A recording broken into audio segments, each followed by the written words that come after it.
Bang! And just like that, we are live. Mr. Dope Comics in the house this morning. How you doing, brother? What is going on? I saw you playing golf yesterday. Got a little. Oh yeah, man. Yeah, I'm. I used to be more of an avid golfer than I am now, but definitely fun times. It was a beauty day yesterday. Yeah. Did you break 100? I didn't count. Let's put it that way. There was no counting yesterday. Did you play 9 or 18? 9. Just did a niner. Basically just to warm up. I haven't golfed in about 2 years. I used to golf all the time. I loved it. So just wanted to go out and have fun, hit the ball around. It's one of the things you can't do it Play all a the little time. whack fuck, you know. Yeah, I get addicted to it. I do love golf. I really do. And I find if I can't do it often, you're right, I don't like to do it very much. So yeah, totally agree, man. Golf is fun, man. Golf is fun. If you can get out there, get out there for a nice walk in the sun. Smoke a couple of doobies if you're into that sort of thing. Yeah, I like to go drink like maybe late a couple when the sun's of going down. coolers. Yeah. That is nice. Yeah, that's lovely, man. That's lovely. I used to get there late in the evening. Hardly anybody out there. Had it all to myself. I was watching your show the other night with the big dogs on there. Yourself included in the big dog name. Oh my god! Oh my god! What crazy, wow. wasn't it? Yeah, I think that's the way I'm going out, Bleeker. I think that's it. Yeah. No more shows. It's unbelievable. No, why bother? Why bother? Why bother having any more shows? That's it. I can't outdo that one. No way, man. Like, that's just, you just don't see those books. You know what I mean? Those books, that's unbelievable. Yeah. It's pretty cool. I want to have a show. I used to watch a show called The Golden Guys, and there was always big books like that. And I love the show, and they just quit doing them. And so you hardly ever see like real big books like that. But I don't have to show them again. If you ever want to see them kind of books again, you got to go back and watch that video. It's no joke. Those were wow books. Like, just blow you out of the fucking water books. Unbelievable. Yeah. Yep. Say hi to K-Pop, Mr. Benny Compton, aggressively relaxing, kicking in the house. How you folks doing this morning? Got a good day at the market. Got Mr. Dope Comics with us, first thing.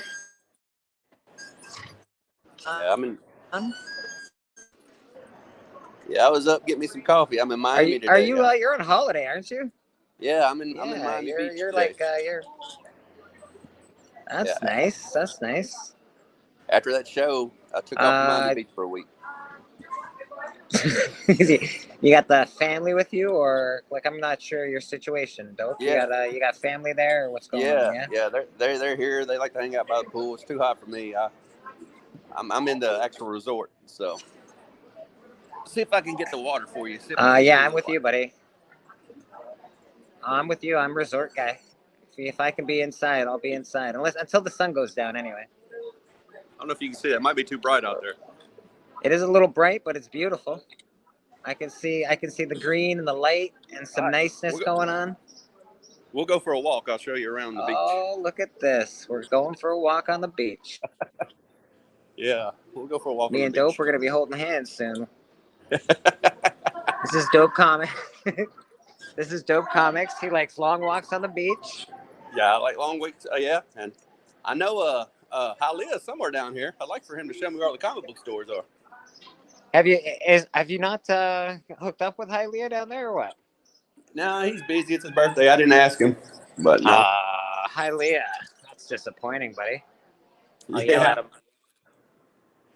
yell at him for you. Waiting on the elevator. I hear you, man. I'm waiting on the crowds of people to come buy all my comic books. Doesn't look like it's happening today. That's okay. That is all right. I got to do some rearranging in here pretty soon and buy some new things, perhaps.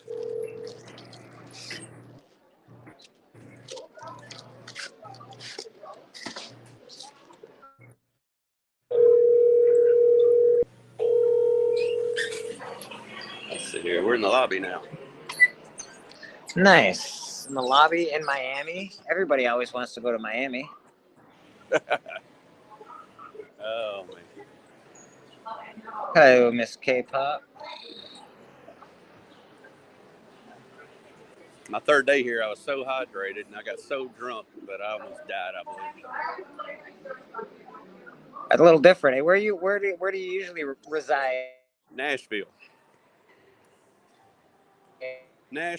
and got down here and I was drinking Captain Morgan rum with Gatorade. And Gatorade goes straight to your bloodstream, gives you electrolytes, and don't take near as much to get you drunk. Huh. That's a good pro tip. That's a pro tip for alcoholics out there. Yeah. Mix it with Gatorade. Gatorade's been around since 1974, and it's been well established to give you plenty of electrolytes to go straight to your bloodstream. So if you mix that with any alcohol, you get drunk quicker. Beautiful. Look at There's the building. Can you see the building? this. You guys are stuff here. This is pro. That is some hotel you got there, man. Holy smokes. Yeah, it's a big ass resort. There's a pool right back there. there. That is a big resort, man. Oh. Yeah. 3 or 4 pools. I can see the blue behind you. Yeah. Gorgeous, man. Yeah, there's 2 or 3 Gorgeous. pools. Hot tubs. And that's what kills me. It's down 100 degrees out here and people in the hot tubs. They're just baking. So, yeah. I wouldn't be into that. I like hot tubs, but I like them in the winter. If I ever go on vacation with girls, they always want to sit in the sun in their bikinis all the time, which is cool. But, that's not my bag, man. I'd rather be doing something, going walking around, checking out shops or something like that. Oh, yeah, that's me. Yeah, me too, bro. I'm not like a sit in the sun for all day kind of guy. It's not my thing. I hate it. My wife and daughter, that's all they want to do. That is something that girls want to do, man. They love to do that shit. They got these water taxis here that go to 11 different drop-offs in 11 different towns, and it takes 3 hours to go all the way around, like rotation. And I've been looking for comic book stores so I could take the water taxis and just make my rounds. So. Yes. Get up that phone and get some Google going on there, man. You got to have at least one store near you. Yeah, exactly. I found a couple, but they're more like this part of town's real fancy, so there's like you got to go inland, and then there you'll find like a Barnes and Noble type thing, and that ain't what I need. Yeah. Books a million, stuff like that. So, but I gotta get back in. Only 2 comic shops, and everybody knows what's up. So, not a lot of deals to be had in St. Catharines, but you can still find some good books. Yeah, I love the. They gotta have some back issues for me to like it. Yeah, I if a shop doesn't have back issues, I think it's failing as a shop, to be honest. But that's just and a lot of them don't. A lot of them just modern stuff and trades, which I find so weird. When I walk into a comic piece, but I still want that I don't know, those boxes, man. I want to see all those boxes that I could just dig through and pick out something fun. Yeah, I'm more into back issues. The place got to have lots of back issues. I don't care about statues. Who cares? It's way down there. No, statues are too much, man. I can't do the statue thing. Hey guys, how are you today? Hi. Good. How are you? Not too bad. Yeah. And statues take up a lot of room.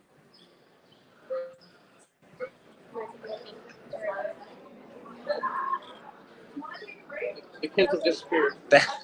You've lost your children. They're done. They're gone. Oh, you know what? Now I like you a lot. You're all right.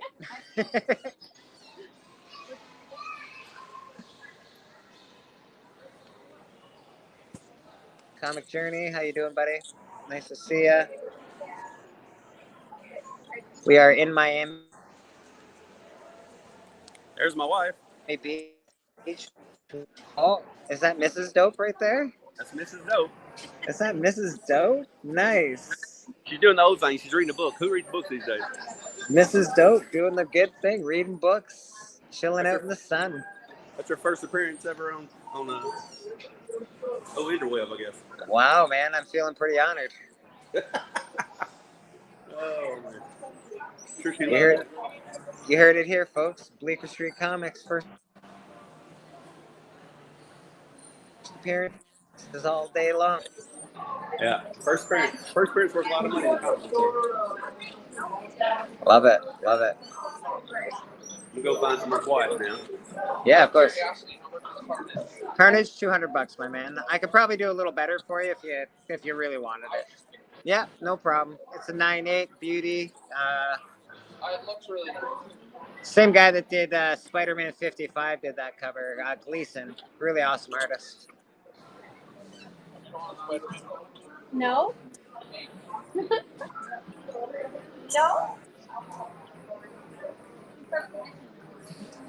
Yeah, man. Love it. So you're in Miami. When do you leave Miami, Dope? I leave Miami Wednesday. Wednesday. So you got a couple more Wednesday. days. Not so bad. Not so bad. Yeah. Yeah. Got To be honest with you, I'm about ready. You got anything special planned for your last couple of nights or what? Just eat as much food as I can eat. The food is great.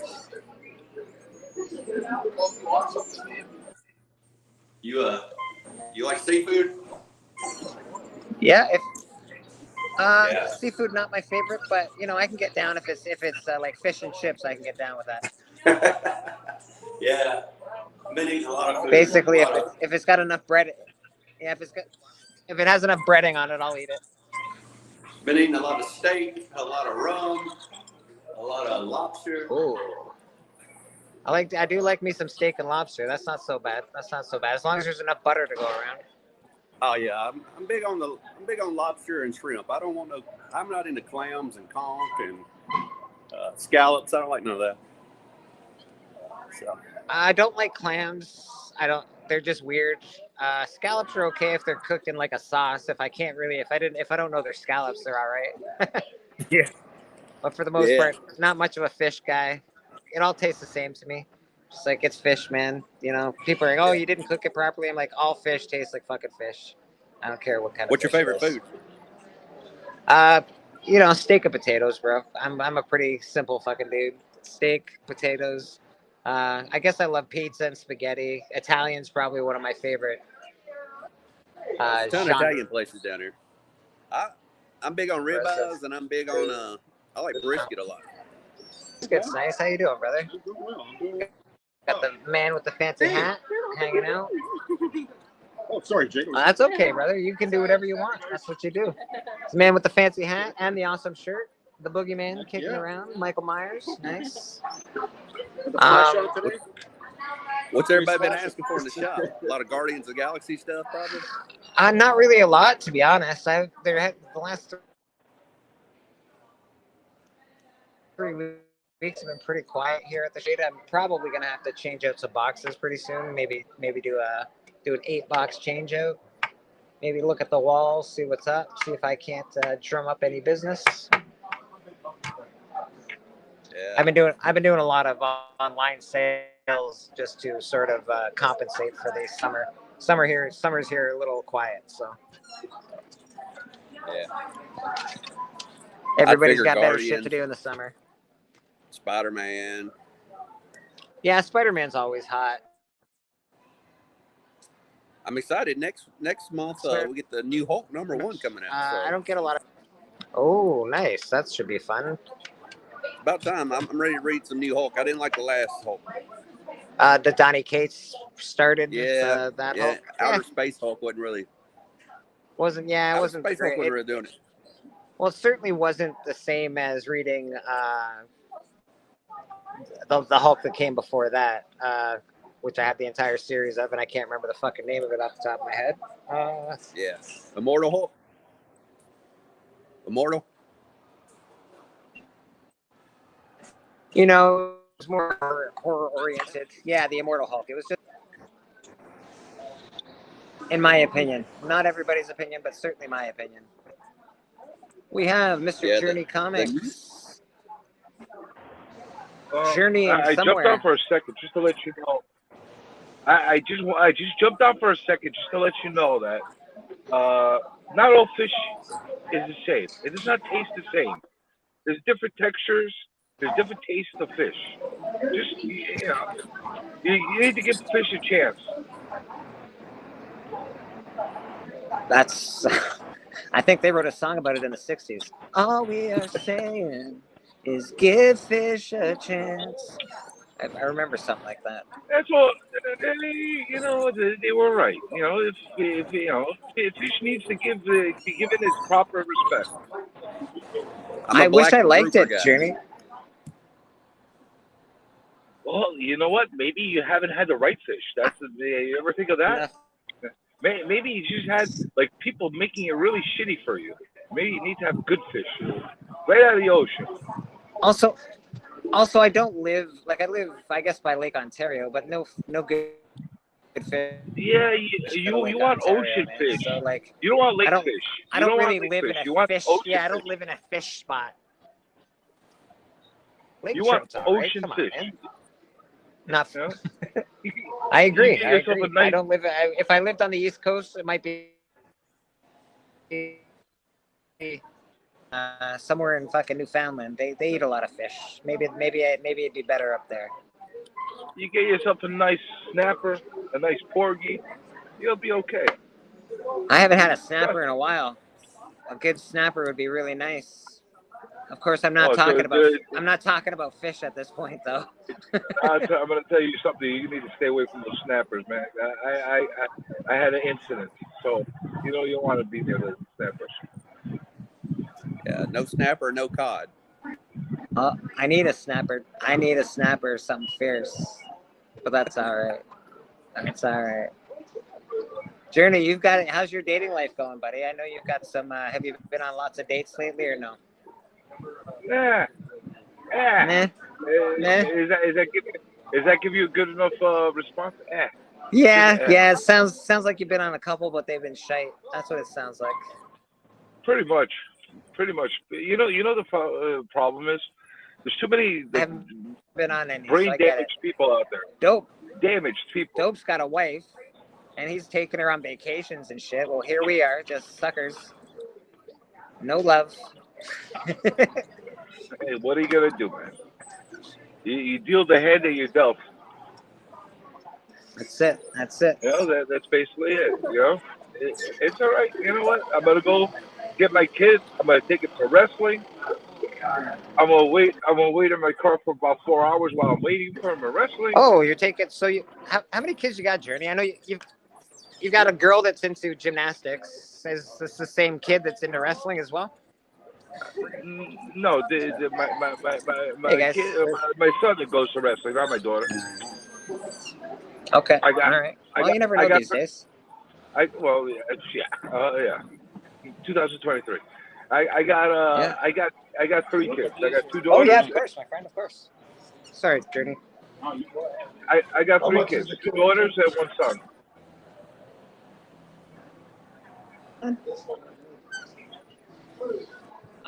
That is $350, brother.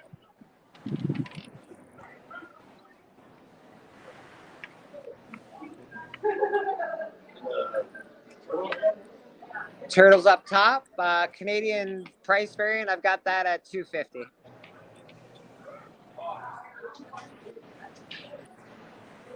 So, what part of Florida are you down, Dope? South Beach, Miami. Oh, nice. Must be hot as shit down there right now. That's why I'm in the lobby. I ain't going out. Too hot. You're there for Ghost business Rider? or pleasure? I think we got him at Pleasure. I'm here for 7 180 right days. now. Oh man, you should have went somewhere cooler. This time of the year, you're freaking sweaty balls over there. That's my wife's choice. She's the boss. You know how it is. Fucking Florida in the summertime is like freaking a kick to the nuts over and over again. My wife and daughter will sit out there all day by that pool. I can't do it. So what else can you do? If you're in the heat, you got to be sitting in the freaking pool. You see the freaking evaporation happening in front of your eyes when you're in that heat. I sit out there 2 days ago and drank rum all day and ate Cuban sandwiches and felt like shit all day yesterday. Where do you live normally? Nashville. Nashville. Yeah. That's pretty cool there. That's a cool city, I hear, from a lot of people. I've been wanting to go check that place out. very up and coming area. Yeah, me and Caroline got the same local comic book store. Oh, I'm sorry about that. We don't like the same stuff anyway, so she's good. I give her all the X-Men, and I give her all the anything Jack Kirby, and then she leaves alone all the horror and all the DC stuff. Does she yak every time you see her? Yeah, nonstop? yeah. It's an hour visit every time we're at the comic book store. Look at this freaking lady. She's doing acrobatics on a freaking bicycle.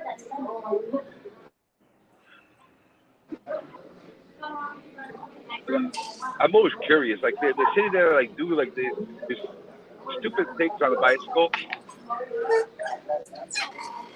Everybody else's fault. Yeah, I don't know. You can't. I don't know. Bicycles are weird, man. You can't ride on a sidewalk anymore, but not everywhere has like bike spots to ride. So it's dangerous. Down here, there's lots of thongs and bicycles down here. Oh, well, yeah, that's a different story. I don't have a lot of criticism against that. I usually go to the ramp. I have to bring my face. I'm talking about these idiots that they decide that like they're gonna drive without holding the steering wheel, and they're like, oh, they think they're cool. Then all of a sudden they get ran over by somebody, and then it's their fault.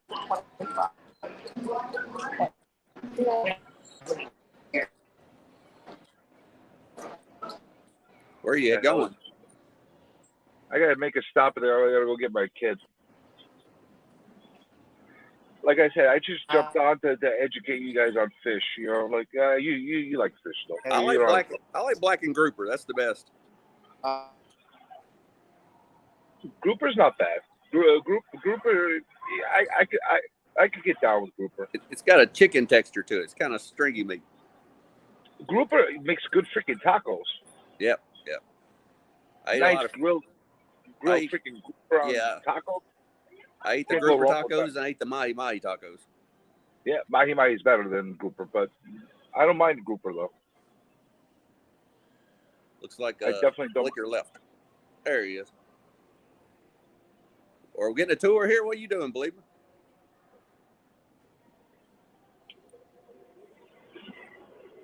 He's somewhere. He's walking. He's walking. Where's he walking? We need some narration. He's got to get a smoke. I can't see where he's going or what he was. I can't see anybody right now. I'm just driving. I got the screen on, but we can't hear you, Bleeker. The hell.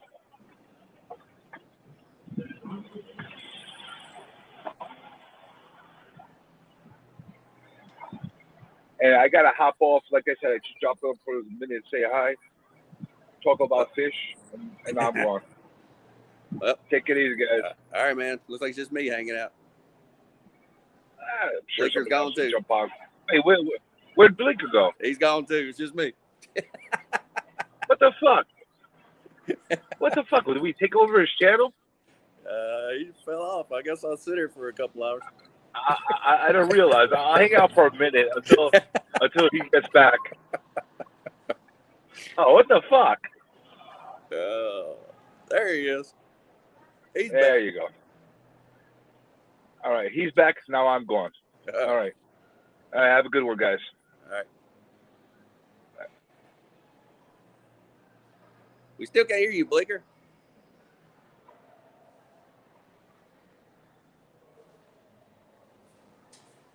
We can't hear you, Bleeker. He's leaving again. Well, I guess I'll just take over the show and let y'all know that we can't hear Bleeker. And he is outside smoking. I'll do the play-by-play. And he is trying to figure his phone out. He's gotten off and gotten on 2 or 3 times, and it don't seem to be working. And now he's still moving his lips, but we can't hear him. So he is smoking a pack of Marlboro Reds. I hear you. Oh, Hey, there we go. There we go. I hear you again. All right, we're back. Yeah, we're back. What happened, man? The internet crapped out, and then I couldn't hear anybody, and then I didn't know if anybody could hear me. No, we couldn't hear you at all. All right, no audio bleak. There it is. Hanging out, having a smoke with my friend. And then we'll be back inside selling comic books, hopefully. It's 11:11. 11/11, make a wish. 11/11. 11/11 happens to be my birthday, so it's a good time to make a wish. You got that in Christmas back to back. Let's see. My anniversary is November 12th, so one day right after you. Oh, wow. Nice. Yeah.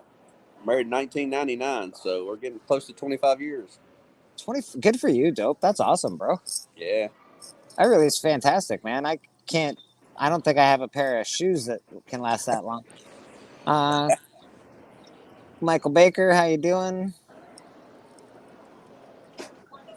Yeah, that's awesome, dude. 25 years in a relationship. Good for you. How long have you been married? I haven't been married. We've been together 5 years this October and have a kid. This one has been together for Still no 5 ring. years, 5 years, and has a kid, No ring. but not married. No ring. She looks like she's about 25. How old are you? I'm gonna be 27 in 2 weeks. 27 in 2 weeks, dope. 27 in 2 weeks. You're pretty close. Pretty accurate. My parents have been together almost 40 years. You said you look 25, so you're welcome. Pretty good. I usually get ID'd for lottery tickets and everything. Like everyone thinks I'm a child. That's fair. That's fair.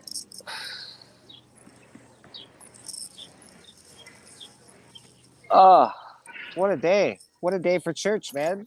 Man, last night, y'all had a bunch on Caroline's channel, didn't you? Yeah, it was fun, actually. I thought we were going to do more rounds of showing comic books, so I had a bunch laid out. I got to put a bunch of shit away today. Yeah, That's all. on there. Yeah, I man. It was, and I think there's about 8 or 9 people on there. She had a whole fucking crew, man. It was awesome, actually. Yeah, good for her. I was happy to be on. She's a nice person. I like Caroline. She really knows her stuff when it comes to comic books, man. Yeah. Not a lot of girls in the community. No, not really, and certainly not enough that have a wealth of knowledge. Like, there's a few. K-pop, Caroline, a couple more. I guess I don't really know a lot of the girls in the community, but I know two, and they know a lot, so I'm happy to know them. Yeah. Moonlit was all right. I just don't know where she went. I don't know where Moonlit Comics went. Moonlit, if you're out there, we miss you. Sorry, I walked fast. That's okay. You after any special books right now? Right now, special books this year. I'm going to the con, not this weekend coming up, but next weekend after that. I might try and get some creepies. After just walked away with a bunch of books. Liar. All these comics. All of them. Perfect. Yeah. Probably try and find something there, but there's nothing like. I'm more after horror. I guess horror stuff is what I'm after, dope. I need a Witching Hour 28, and I'll be done my Witching Hour run. Witching Hour 28? Yeah, there's 85 of them. I need a 28, and I'll be done. Let me see if I have one tonight. I might have one at home. I don't have a lot of the Witching Hour series, so if I have it in my personal collection, I'll just give it to you, buddy. You can have it. Thank you. They're hard to find. I mean, they're not. It just happened to be the last one I needed. I need 85, and I've been buying them up left and right, but that's the last one I need. Witching Hour's got some awesome covers. I like that, and I also like the Weird War. The Weird War is probably something that I really want to complete. I would love a whole Weird War set. That would be cool. Weird War Tales is awesome. Weird Mysteries is cool. Weird Mysteries. Yeah. Cool. House of Secrets, House of Mystery, Dark Mansion. There's a bunch of DC horror titles from that era. That's all cool. Yeah, all that 20 cent stuff, I love it, man. From that era, it's really good stuff. Yeah. Yeah, a lot of Neil Adams covers. I can't afford to get into like all the stuff that you have, like all the real Tales from the Crypt and all that stuff. It's just so expensive. I want it, don't get me wrong, but it's just too much for me, man. I'm kind of that way now. I have just about everything I want, but now the prices are like, I remember buying some of them books for $300 to $500, and I'm not going to get $2,500 for them. You know what I mean? Yeah. So I'm It's kind of out of it myself. I'm like, I ain't paying that for that. So a lot of stuff I look for now is Lillard stuff. There is a certain point where I won't pay certain amounts for comic books. I just won't do it. No matter how, like if it's a good, I don't know, man. It's a comic book. I'm not going to pay that kind of money for it. It's just something that I won't do. I think it depends on how long you've been in the hobby, because a lot of people, it don't matter when you get in. I know older collectors that have every golden age they want, but they're like, I'm not paying that for that. If you gave $20 for it, you're not going to turn around now and give $2,000 for it. You know what I mean? That's yeah. That's fair. It's more of a principle than money. You know what I mean? I think you might be right. Actually, you could be onto something. Now, if you get in the hobby now and you're rich, that's just the price is going. You don't really think it's that big a deal. But if you've been in the hobby for a while, you're like, nah, I'm not paying that. Well, I remember when I could get that for blah blah blah. It's $200 is usually my limit for a book. On it, like if I'm even, I think $200. I start getting iffy at $200. I'm like, I don't know, $200. So I tell you what I like to do that's fun. I did it last night. I was up in the lobby by myself, and I get on there and get on eBay, and I put in a pre-code horror, and then under my searches, and then I put in 200 max, and just see what you can find for under $200. Interesting. Yeah, that's actually a pretty good idea. And then that's under your date, you just do golden age, and you'll find some good deals every once in a while. That's not a bad idea. Yeah. Of course, I'd be after specific stuff like Tales from the Crypt. That's really. Well, yeah, you can type in Tales from the Crypt. $200 is your max, and put golden age on there. That's pretty much what I'd be after as far as horror stuff goes. I like the Tales from the Crypt. I like all the EC stuff. It's just, again, I collect comic books based on what I watched on TV. I really do. You can tell with my collection. It's all comic book is all related to TV series and cartoons and whatever else. So yeah. Tales from the Crypt is no different, man. That show was so awesome when I was a kid. It was fucking amazing. Yeah, I love that kind of stuff. And I'm just happy finding like some obscure indie book that costs $5 now. A big book. Spidey? Spider-Man. I like a lot of the old PC books and Charlton. You know what? We're going to do a video all that kind of stuff. Because that'll make it great. Yeah, the Charlton. I just got a House of Yang #1 recently, and I'm really happy to have that. I was like, this is awesome. Yeah. The cover on that is amazing. Big yellow cover. It's white, a little off white at this point. Yeah, it's got just a real plain cover though, ain't it? Like just a circle with him, like from the sign. It's got 3. I would imagine Asian folk on it. The one in a dress, and then 2 dudes off to the side. Very white cover. House of Yang. She's got a shotgun. It's just a wicked cover, man. I've got a bunch of Yang. I don't think I got the first one though. Yeah, it's pretty cool. It's pretty dope. I'm not gonna lie. I pick up all the Charlton I can find, all the Pacific comics, all that kind of stuff. The EC comics. Dell. Charlton and Dell. Yeah, some Dell stuff. A lot of Golden Dell Key. stuff. I'm pretty picky when it comes to grades, so sometimes I find it really nice, and other times I'm like, I'm not going to keep this. And I ain't gonna lie, I don't even care about the grade, really, man. Some of my coolest books, I like the ones that's got the date stamps and the names on them, and just the history of the book. You know what I mean? I do love a good date stamp. Actually, date stamps are cool. Yeah, I like people write their names on them. I like the ones that look like somebody read about 5,000 times and just really love the book. That's as long very as I'm cool. paying whatever the grade is, that's all I care about. Hi, buddy. Hey. Do the Dragon Ball. Dragon Ball? Yeah. I have no Dragon Ball, my friend. I'm sorry, boss. No problem. I want it complete. That's about all I care about. And then I want the grade to match the price. Yeah. The only problem that I'm having now as far as grading and price is concerned, people are trying to price books that are raw as graded prices, and that is pissing me off to no end, man.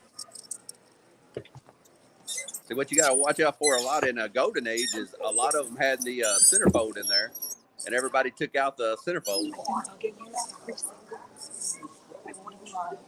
Yeah, golden age is that's an animal that's very difficult. I don't know enough about it. I have to honestly, I would have to talk to you and Doc and probably Collector Allen. Like I, yeah. I mean, a lot of times you don't know it's missing because it don't affect the story that the centerfold's missing, and you don't even know it's in there. Yeah, that's my knowledge base is like I don't know, late '80s and '90s probably are my best knowledge base in comics. But Hey kids folks, love how to are hang you? them on their wall. Good. Oh shit. I'm just I do a live YouTube show here, so I'm just talking to YouTube guys. Have a great day. Thanks for coming in, eh? Comic Book G-Man. Yeah, I do like the Golden Age stuff. I like the horror stories. I just think they're really awesome. I like the covers are really cool. Some of those covers you guys were showing the other night. Fucking amazing, man. Amazing. Yeah. It's hard to beat that one. Yeah, I don't know what you're going to do to top that show. I don't know, man. Mr. Patrick, how you doing, brother? This is my friend Patrick. We're going to be going to Comic-Con together. We're going to be doing the divide and conquer. We're going to go into lines and hopefully we have something that each of us wants signed, and we'll do a divide and conquer thing this year. Awesome. Yeah, man. Appreciate everybody watching. Jacob, Beck, how you doing, guys? Chat just jumped a little bit. Comics by the Bay, how are you? We got Mr. Dope on vacation in Miami.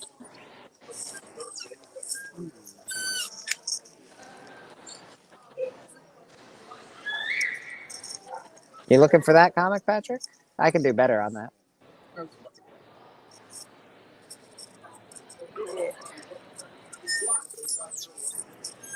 Try to get it signed.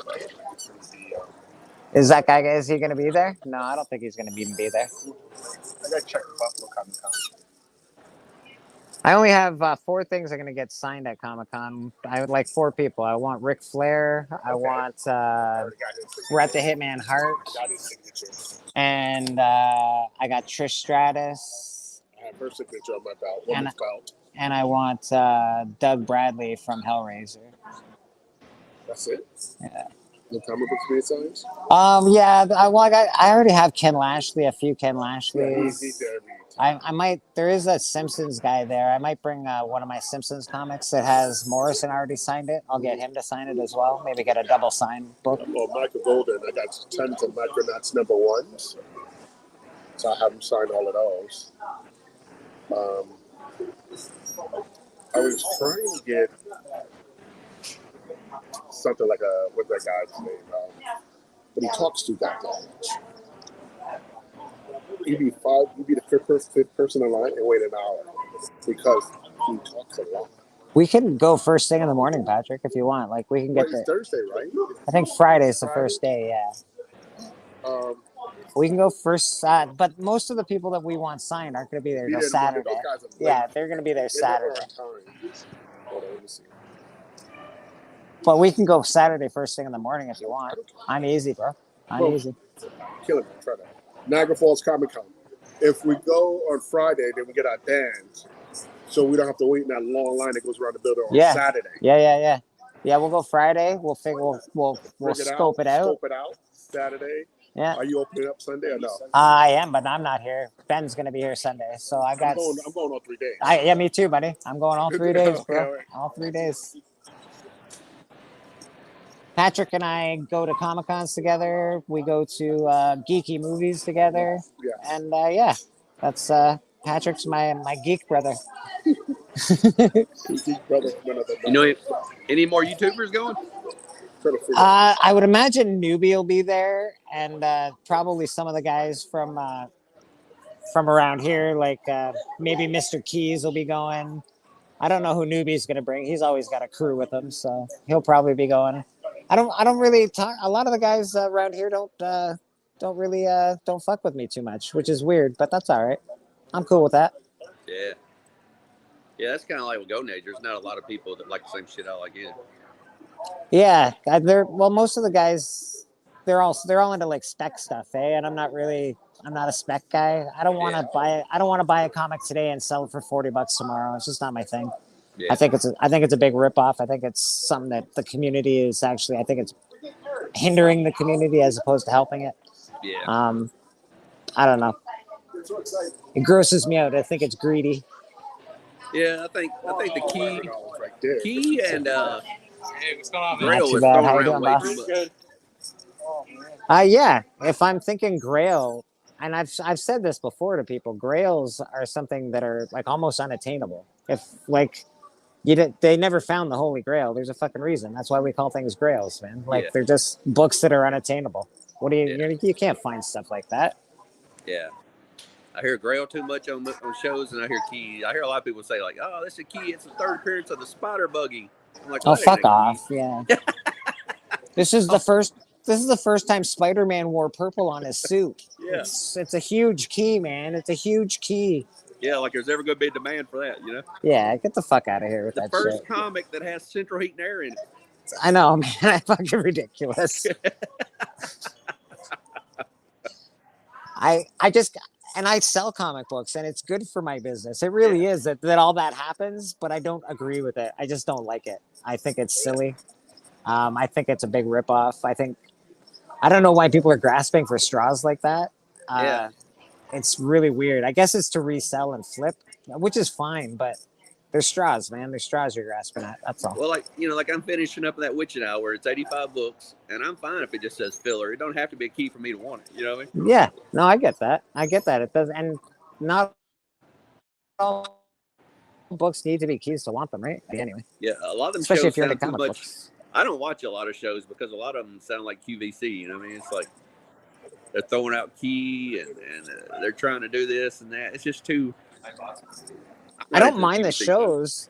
It's just it makes you spend a lot of money because you start getting sucked into it. You really do get. It's easy to get sucked into FOC and what's hot the next week. Should I get 4 copies of this? Yeah. And I probably should. I probably should, because when I go on to auction sites and when I go on to all these things, it's all new comic books that are selling through the roof. It's never like a cool old key, like, I don't know, Batman 4, whatever, the first Tim Drake as Robin. That's a $5 comic book. But a book yesterday that came out that has nothing to do with anything, that's never ever gonna fucking be anything, is $40. It makes no sense to me, man. Yeah. And a lot of them don't stay hot, you know what I mean? No, they don't. They're hot for a minute, and then again, buy your comic books a month out, 2 months later, and you're saving yourself a ton of money. Even like old books. I remember like maybe a few years ago, whenever that first White Vision was super hot. Yeah. I mean, who cares about White Vision now? You know what I mean? And that's the thing. People get ooh and awed by it now, but it was, I don't know, man. It wasn't really, the West Coast Avengers wasn't even a thing when I was a kid. That was sort of the B Squad, man. Like, Moon Knight was a B Squad character. Nobody fucking liked Moon Knight. There's a few people that liked it. Look how many comics were printed. That's how you know that it was a shitty character. Like, it's just the way it is, man. It's just the way it is. And even the Moon Knight, you know, it went up whenever that series came on HBO or whatever. Oh yeah, it did. Disney, whatever was on. Yeah, all that stuff will keep going up again. Moon Knight will come back around. I think they're having a season 2. And it drives the industry, which I'm fine with, I guess. It drives the industry, but it is what it is. Yeah, I mean, if you love Moon Knight, collect Moon Knight. But, I mean, I wouldn't buy it just because a new movie. How you doing, brother, man? Pretty good. Good. I took in too much inventory, so now I'm just selling a lot of the stuff at auction. Yeah. But I have stacks to go through you, but it's been just piling up because All right, no, that's cool. As far as that goes, I probably have 3.5 weeks of pressing I've got on me right now, and then I'm free, brother. Okay, yeah, I'll probably be back next week or the week after. Very cool, bro. Very cool. Yeah. Yeah, the box is just how did stacking the last group of books come out? Oh, they're awesome. Yeah? Oh, yeah. Good, good. Lots of 9/8s, I'm yeah, hoping. They all got sent off. Yeah, that was actually a while ago now. Oh, good, good. Yeah. But yeah, everything got sent off and back. And All right. You heard it here, folks. We got lots of 9/8s for that gentleman right there. absolutely. Yeah. So that's awesome. And we're very proud of that. Yay. No, yeah, Yay, you us. kill it. Yay, us. We got a guest, Mr. Biggie Shack, coming into the house. How you doing, Biggie? What is going on, brother? My hair. Yo. Morning. This is awesome, man. What's going on? All right, What's up, I'm gonna Dope? put Where you you at, guys. You Dope? guys can have a chit chat for a I'm minute. in I'm gonna Miami talk Beach. to these two. Okay. I'm in Miami Beach. Yeah, Miami Beach. Oh, okay. I'm here for 7 days. Nice. I got 4 left. I know Hialeah's somewhere down here. And Just the Rican's somewhere down here. Oh my God. A couple other people. Ain't many comic book stores down here. Oh, have you ran across Hialeah yet? No, I haven't. I knew it was his birthday Monday. I haven't even tried to. Yeah, I don't. I've been hanging out by the pool and doing nothing. Yeah, you're in your vacation spot. You know, I mean, if you feel like it and go one guy your way, you can go track him down. I'd guess Miami's pretty big. I don't know. I don't. Shit, I've never been. Yeah, I think I've been. No, it. I've never been to Florida. Very hot. I'm just an Ohio river rat. As far as I get to the beach is like fucking Myrtle Beach. Yeah. Last year I was in. I don't go very far. I was in Hilton Head, South Carolina last year, and that's where Ty Locks is. He's out that way. So usually everywhere I go, there's somebody around. So, picked up any good books lately? Yeah, I got a couple. Let me go get them. I got a couple decent ones. I was on hop on Lady Fantastic shit last night, but I was waiting for my dude to get home. I was gonna go talk to him for a minute. Yeah, I saw there's about 8 or 9 people on there. I watched it. I was about halfway drunk in the lobby. Yeah, I almost hopped in there. I was gonna do the backstage. I had a link. I was gonna hang out with those guys backstage, but Lady took off as soon as the show was over. I couldn't get in the off stage, so I just left. Yeah. I don't know how good you're gonna be able to see these books, but I'll try to show them anyway. Hold on a sec. So I've seen a lot of people showing this book lately. I've had it forever. The Supervillains First. Yeah. It's not really worth that much, but it's kind of cool. Here's my favorite Warlock cover, Warlock 9. Yeah, Warlock's heating up. Warlock. Yeah, it's a fun one. And then I got my ASM 20 from Cali.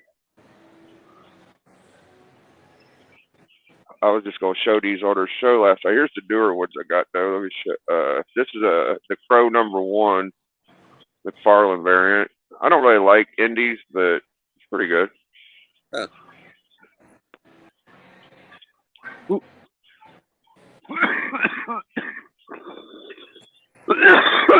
And then this book was on the top 10 recently. That's a Todd McFarlane Crow. You better like that book, Biggie. It's pretty good. Yeah, it's mint condition. I can't believe it was in such good condition out of my LCS. I was like, it's worth money and it's nice. Holy shit.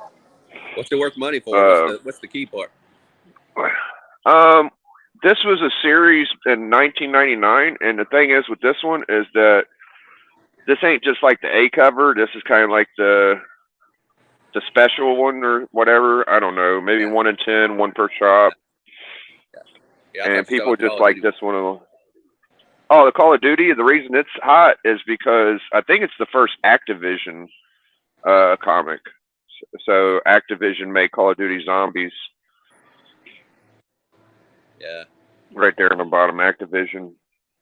And it's a good cover too. It's a good artist. I don't know his name, but he's supposed to be a good horror artist. And those video game comics might be the future because I mean, my kids, that's all they care about is video games, and that might be what's hot in the future. This is the newest book I got was Mr. Miracle 4, First Sparta. Got lucky on that one. So I've been getting lucky in the back issue bin. That's all I got. Or fuck, I'm thinking Hialeah because he's on Night Tigers. I love them Mr. Miracle books though, man. They're That's so pretty good bro. for $10 for that book. Jesus. Yeah, I've been doing pretty good, man. I spent like 5 on the Crow and 10 on the Miracle, so I'm pretty happy. What time do you think they open? I don't know what time it opens, but I'll go whenever you feel like, brother. You got responsibilities too. I got Thursday off. I got Friday off. Saturday off. Mr. Miracles are really good. All right, so Friday. Some Kirby rockets coming at them. I'm sorry. Go. That's your man. Yeah, fuck, I love it. It's almost like old timely style with the Mr. Miracle. He was like, fuck it, man. I'm gonna take it back to the Captain America days and just put him in a different collared suit. The way I felt. I'm like, this shit, it's pretty good. Even though it was the 70s, he was drawing comics like they were still in the 50s. Yeah, that's about the only way I guess that was his style. Yeah. People don't really. I mean, a lot of people do like the Mr. Miracle run, but I don't know if they like it as much as I do. I think it's obviously his best DC work. I believe in miracles. Where you from, you sexy thing? Forever People wasn't bad, but I like Mr. Miracle. Both y'all seen Guardians 3?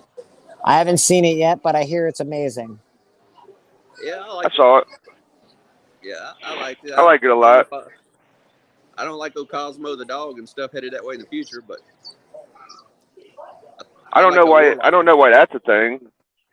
Oh, I get it. No, you're right. They were using the dog a little bit at the end. Yeah. Yeah. Did you watch the end credits where it shows in the future? No, I had to get the fuck out of there. I had my kid with me. Yeah, but I watched them later. Oh no! It showed the new group, eh? Yeah, it shows. What does Venom have to do with it? I heard that was like a Venom cameo. I didn't see Venom at all, though. Did you notice that? No, I didn't see no Venom. I didn't either.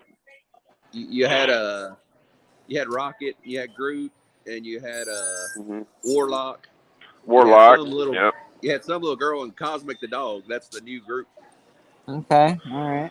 Oh, I wonder who the little girl was. Yeah, the blonde-headed girl from the movie that does the Cheap Cheap. Oh. Yeah. Oh no, I know who that is. Hold on. That's that Felia, whatever the fuck, that girl from Captain Marvel, that one series. Something to Felia. I don't know who she is. Yeah. She's one of the new ones. And it's got a cameo of Howard. Did y'all see Howard the Duck in there? Yeah. It's got another Howard the Duck cameo? Yeah, he's in every one of the Guardians. When are they going to fucking do something with that guy? I really want to see another Howard the Duck movie. And I don't care what anyone says. I like the original Howard the Duck movie. It was fucking awesome. See, I thought they were going to kill off Rocket and Howard would be in the new movies. That would be amazing. Not that I want Rocket dead, but that would be amazing. Yeah, the new group with Warlock and Howard the Duck. That'd be awesome. So I was looking at ASM 101's first Morbius last night, and I ran across a book I sold like two or 3 months ago, and it was a ASM supposedly 101-2, probably a different volume, and it was a hip hop variant brought to Marvel by Lugs the Boots. Y'all remember Lugs the Boots? Yeah. Okay, so Baby from Cash Money, the guy that hung out with Lil Wayne, he had a cover with Kingpin, and I had this book, and when I had it, it was probably like a $20 book. It was like a $20 book when I had it. I went to sell it. I probably sold it for $5 or $10 or something, just because I was going after something big. I go looking at this Morbius, and that one popped up. It's the only one on eBay. Can't find any fucking pastels on it, but it's listed for $120 now. So I'm like, great. I fucking sold this super rare modern comic like a retard. It's not a great cover. Yeah. I actually posted it on my Instagram. Like, anybody got this fucking book? If anybody has it, I'll try to get it from them. But I hate that when I sell something that's worth something later, man. It fucking annoys me. Hip hop and video game covers are hot right now. Yeah, man. Fucking weird.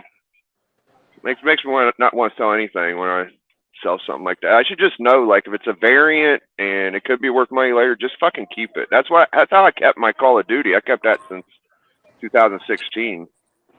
I knew it had potential. I'm the district manager at the store the whole entire week, every single day. Miss Darth Turd in the house. How you doing? Hello. Hi. I'm barely awake, but hi. It was a long week. What's up, people? Chilling. What's up, Popster? I'm working on my show stuff. I'm trying to wake up too. I can't hardly get motivated. Yeah, no, I'm dead today. Yeah, because I was watching Lady Fantastic. Then after that, I watched some G-Spot. Nice. And then Oh yeah. I ended up missing the G yesterday. Oh shit. Yesterday. I like the conversation y'all was having about the spec channels, man. They're so fucking trash. Yeah, I don't It know is, man. Yeah. Every fucking Star I try Wars not book. to. Once in a while, I'll do some spec, but like, you know, Yuck. spec is I really just do blue chip spec. I don't know. The shows I hate worse than the spec is the ones that try to act like they're stock market. And they're like, this book is down 120%. This book is up 400%. This book sold on April the 19th for 121% value. I don't like all that. I don't give a shit about Yeah, I any of can't that deal with stuff. any of that shit. Yeah, I just want a book. If I want it, I don't care really what it's worth. I just Yeah, want to buy the book. pretty much. I know K-pop has a book that I really want now. She's got a Godzilla gets really mad and This he just one? wants to eat pizza. Or, Yes. Yeah. Pizza Godzilla? Where's my Pizza Godzilla? Pizza Godzilla. So do you think there's more CD? I'm sorry. Go ahead. That's okay, Big. You keep sort of popping in and out. Your microphone's a little weird right now, I think. It's sort of Pizza like I can hear Godzilla. you, and then you sort of... Right there. Pizza Godzilla's the best. Pizza Godzilla is the best.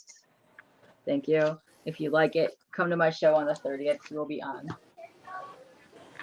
That's cool, man. You got that guy coming on. That's awesome. Yeah. Him and his new series, Murder Fucker. Will be on that show. You guys mind if I go for a cigarette? Oh no. No, I can't. Can't go. Mr. Christmas podcast. Who's that? Mr. Christmas. Oh, I already saw Mr. Christmas. Mr. Christmas. Yes. K-pop, you watch crazy movies like that too? Just indie movies? Yes, I do. Yeah, I just got done watching. You ever seen Hobo with a Shotgun? Yes, I have. Awesome. I actually love Rutger Hauer, so yes. Yeah, I saw that one. Came across. I don't remember if it's Netflix or Amazon or whatever. I said, well, I got to check this out.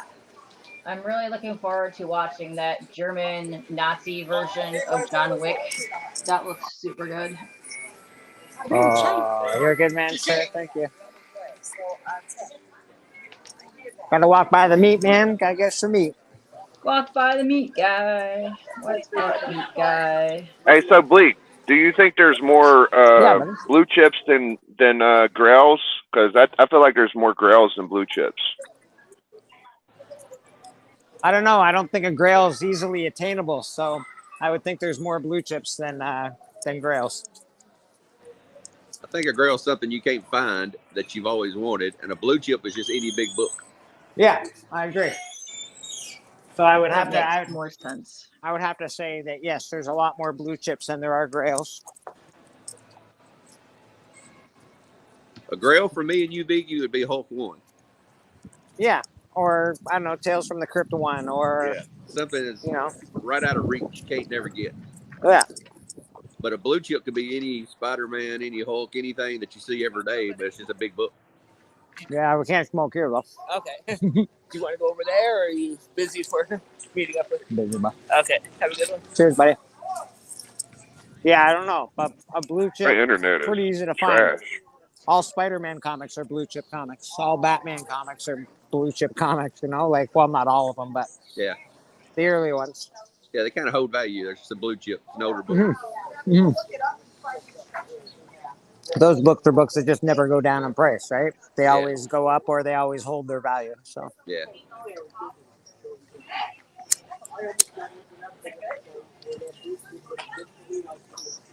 Yeah, I'm kind of to the point now I want a Hulk one.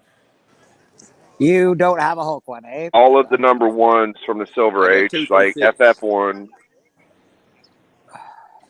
It's my OCD. Now I got There's 2 a- through 6, and 1's the only one I need. Yeah, Hulk one would be awesome to have. It really would. It's such a wicked cover too. It's amazing. It really is. It's my Yeah. favorite. Oh, you know Silver Age what? book. You know what's cool about? You know what's cool about Hulk 2, man? What? It's the first Green Is Hulk. no. There's another key I found out about it.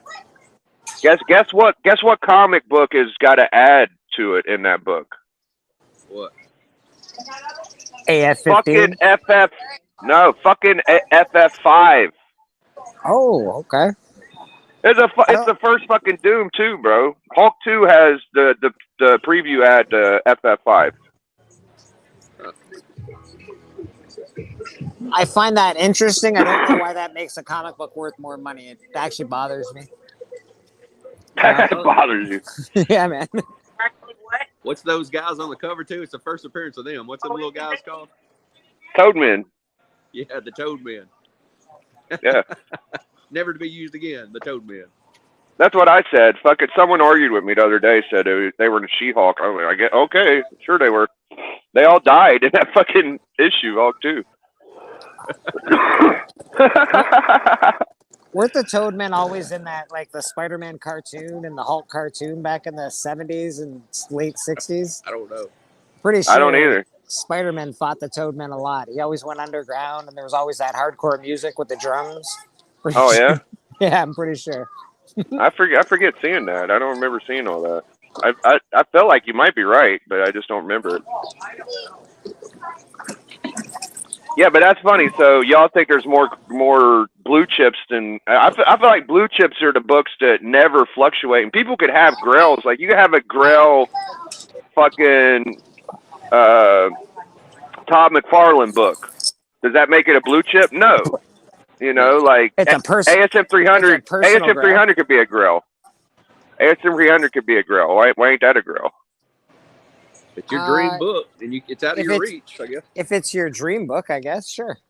I mean, it could be somebody's dream book. It ain't. It was mine at one point, but I still consider it a grail. You know, I think every character has a grail. That not every character has a blue chip. You know, there's only like 10 blue chip books.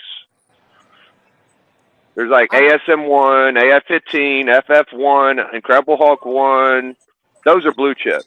You don't think 300's a blue chip book? It's never gone down in price and only goes up in price. No, that one. What's a 9.8 go for? Like $2,000? That's not a fucking blue chip. I think you misunderstand the term blue chip. No, not. I think blue chip means a solid book that don't fluctuate. It only goes up slowly. That's a blue chip. Yeah, absolutely. Absolutely. I agree with that. Yeah, I'll take that. That's a good one.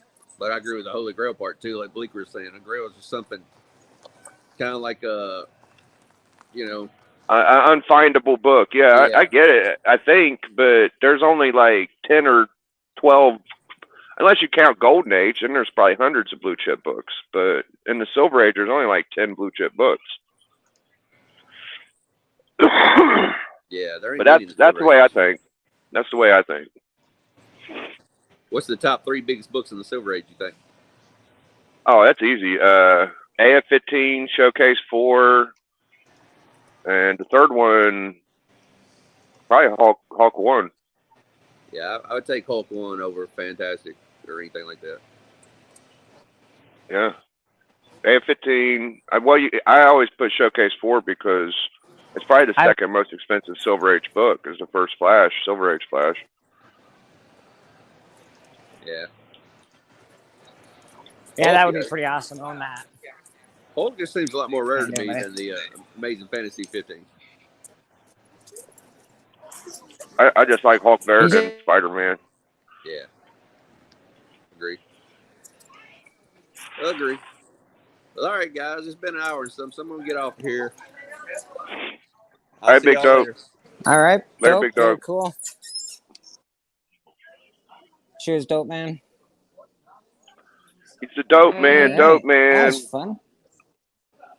I like when Dope pops on, man. It's fun. Yeah, he's a cool dude. We got Mr. Journey coming back on, joining the fray. I call it. The Toadman made another appearance in She-Hulk 2. Okay? Oh my God, there's a lot of coughing going on. There's a lot of stuff happening. I figured I'd come up and give you facts. Facts. Okay. So they did show up in She-Hulk 2. Okay. Sensational She-Hulk 2. Not the Savage She-Hulk. I'll have to look it up because I'm sure there's more of them, but it's like, and most people think that they got killed in Hulk 2, but if that's the way you want to roll, man. They did it as a goof. They brought it back to do an homage to Hulk 2. Oh, okay. Does that count? That's like when Legion just showed up there.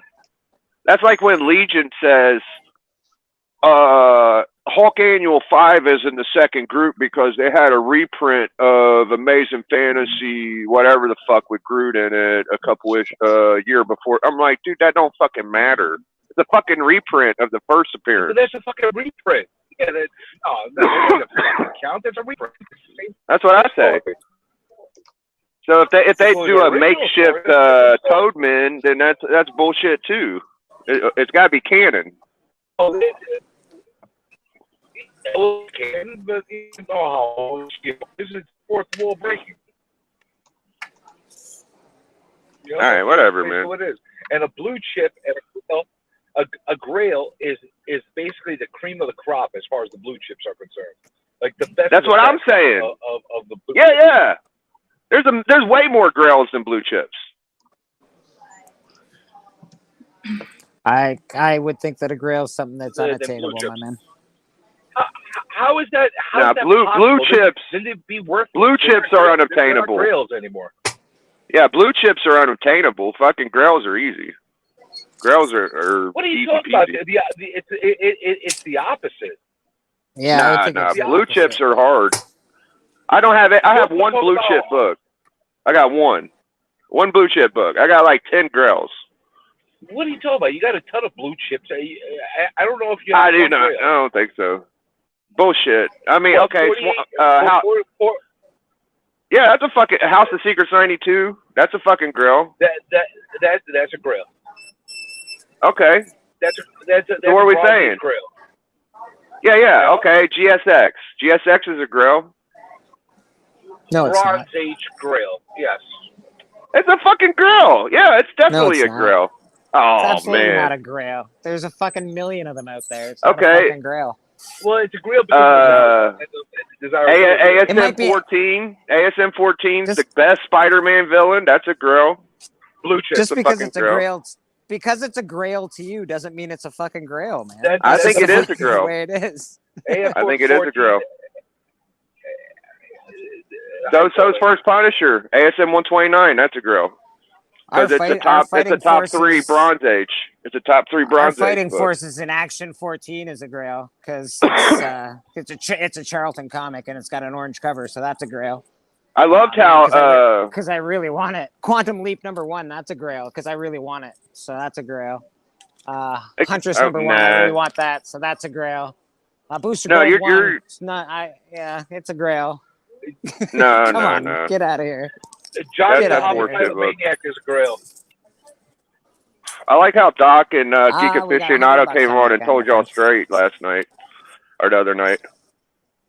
I told y'all fucking Marvel 1 was the first Submariner. Y'all didn't believe me. It's not. What are you talking about? No, y'all heard what Doc said. Motion pictures funnies. Number 1 is the first Submariner. Fact. Done. No argument. That's it. That's not it. There's no argument. It is. Yeah, right. There is no argument, but you guys are wrong. Yeah, you're the one that's arguing me that like freaking crap. No, I was just pointing. Our blue freaking grails. Come on, man. No way. Now that Funnies comic, that's a grail. That's a grail. That's a grail. And Marvel Comics 1 is a grail too. It is. I would consider that a grail. I would consider Batman 1 a grail. I would consider, a bunch of those comics a grail. GSX 1, not so much, but it's a grail for someone. It's a grail because of the fact that it's jumped up in price. It's not obtainable for your average person. That's why. Yeah, that's fair. That's the only reason why. If it was worth $500, it would be a blue chip. The same. That's why it's a hard argument. ASM 129. Even though I think that it's one of the top 5 Bronze Age books. It is, yeah. But it's not a grail. It's easily obtainable, and you can get one for $100,000. I mean that's not easy obtainable, but yeah, okay. You listen. If you go into enough shops, you're gonna run into one on a wall. That's a. I mean, in low grade at a 0.5 to 2.0, okay, that's obtainable. But think about it in a 9.8. Like if it's a 9.8, what is it then? $250,000? Fucking. Yeah, but you know what? We're not talking about grades though. Like you know what I'm saying? There's some books that even beat the shit without a cover. You can't find them anywhere. You know what I'm saying? Try to find a freaking Tales from the Crypt, like Bleek was saying before. Number 1. Try to find one. You're not. Yeah, you're never gonna find it. You're just not gonna find it. Nobody gives them up. Hulk. Who dat? How you doing? Gotta say hey to who dat? Motion Pictures 1. Fantastic 448. That's another one. 52. That's another one. Really good books. They're blue chip books, but they're not grails. Motion Picture 1 is another first doubter. Submariner. Who that could be wrong too. Who that could be wrong too. FF number 1, grail. Definitely. I don't care if 100 people say it is. I don't think it is. Collectors look at Marvel 1 as the first Submariner. That's just the way it is, It could be in the Go Collect. Get the other one. That's the people that they basically want. I wouldn't want the other one. If I could pick between Marvel 1 and fucking funny famous book, I would take the Marvel 1 all day. Listen, if I had unlimited funds, and I could spend my money any way I wanted to, I want the motion picture funny. No doubt. For what? Because it's the first appearance of Submariner. It's not the first Marvel book. No, it's not. What did that stop fucking mattering? Like it. Besides the point, it's a promotional book that nobody saw until the 70s. That don't matter to you either now. Like it don't matter. It's not a Marvel book. That's like telling me somebody that discovers a piece of art by a famous artist that hasn't been seen for like 100 years is worthless because nobody knew about it for 100 years. If something ain't in distribution and ain't been in nobody's hand and it was in a fucking box for years, I have problems believing any of that story is real in the first place. So it could be counterfeit. It could be bullshit. I don't know. Why would somebody counterfeit a giveaway book? Think about it. Why would they do that? It's the dumbest ass story in comic book history. Like you can't find a dumber fucking story than this. There's warehouse finds that are found all the time. You know that they found like 3 crates of Hulk 181s back in the 90s. They found a whole bunch of Fantastic 449. Tell me another scenario where they found a Golden Age first appearance in a box 20 years after. He doesn't have to tell you another scenario. It is what it is. There isn't one. That's the first appearance of Submariner, like it or not. Yeah, I mean, that's the way I feel about Marvel 1. It's the first appearance of Submariner, like it or not. You know. I get it. I get it. I get it. But yeah, it's but not. how we feel is a different story than what the reality tells us. Yeah, exactly. I feel like Hulk is the best character in the world. You don't feel that way. You know what I'm saying? I feel it is. You know. Yeah. But cool. that doesn't make it. That's not making my feelings reality. You know what I'm saying? I feel like the sky is purple. Doesn't mean it's true. You know, like what the hell? I don't know. You know, I don't know what to tell you.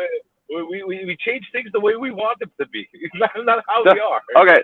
I mean, from the day Marvel Comics came out until whenever the fuck this box was discovered, a lot of people believe the same way I do. So I'm a traditional collector. I believe the old heads, and a lot of the people that have the money to buy these fucking books, you know who are making the biggest say argument? that Marvel 1 is the fucking one, bro. So that's all, dude. Biggie, you know who's making the biggest arguments? The ones that are making the most noise and biggest arguments about it, the ones that actually have a copy of Marvel Comic 1, and they don't want their comic to be devalued in any way. That's basically what it is. You know, the same people that are arguing endlessly and fighting over 180 versus a 181, which I believe 180 is the first appearance, and I know it's the first appearance, but 181 is the one that's worth more money because it has a better cover. But that doesn't change the reality. It doesn't change the reality. You know, Marvel Comics #1 might still be, it probably is worth more, and it should be worth more for the reason of the iconic cover, because it was the first book in continuity, and et cetera, et cetera. Because it says Marvel. So if next week some dickweed finds a famous fucker's number 20 that has the first torch, are you guys going to jump on that bandwagon too? Well, you're going to shit on it. It's not a bandwagon. Are you going to jump on that? Are you going to jump in there?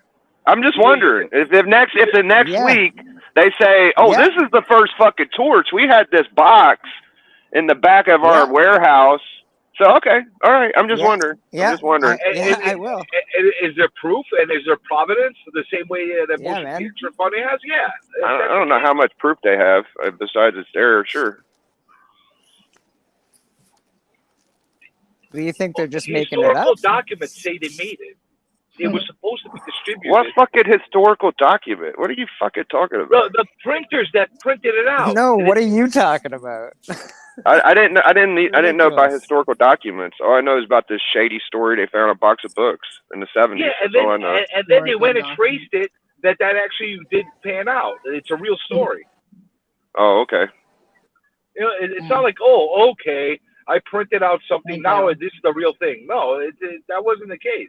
They printed out something with fucking 20 issues, Journey. That's what remained. That was left. 20!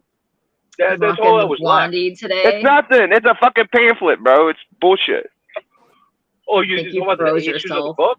Why? Like an ash can, that doesn't apply? When you see I give up. I give up. Listen, if y'all want to believe that, I will never fucking argue with you again. I'm at the point of it's ridiculous. I just want to hear you guys argue all day. That's why I'm here. So. It's reality. It's the truth.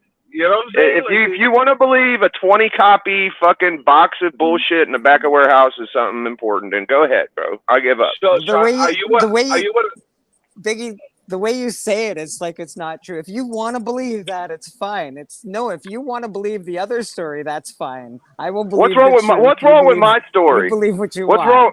You believe, listen, it's not real. It's fake. Listen, I believe in winners and losers. Okay.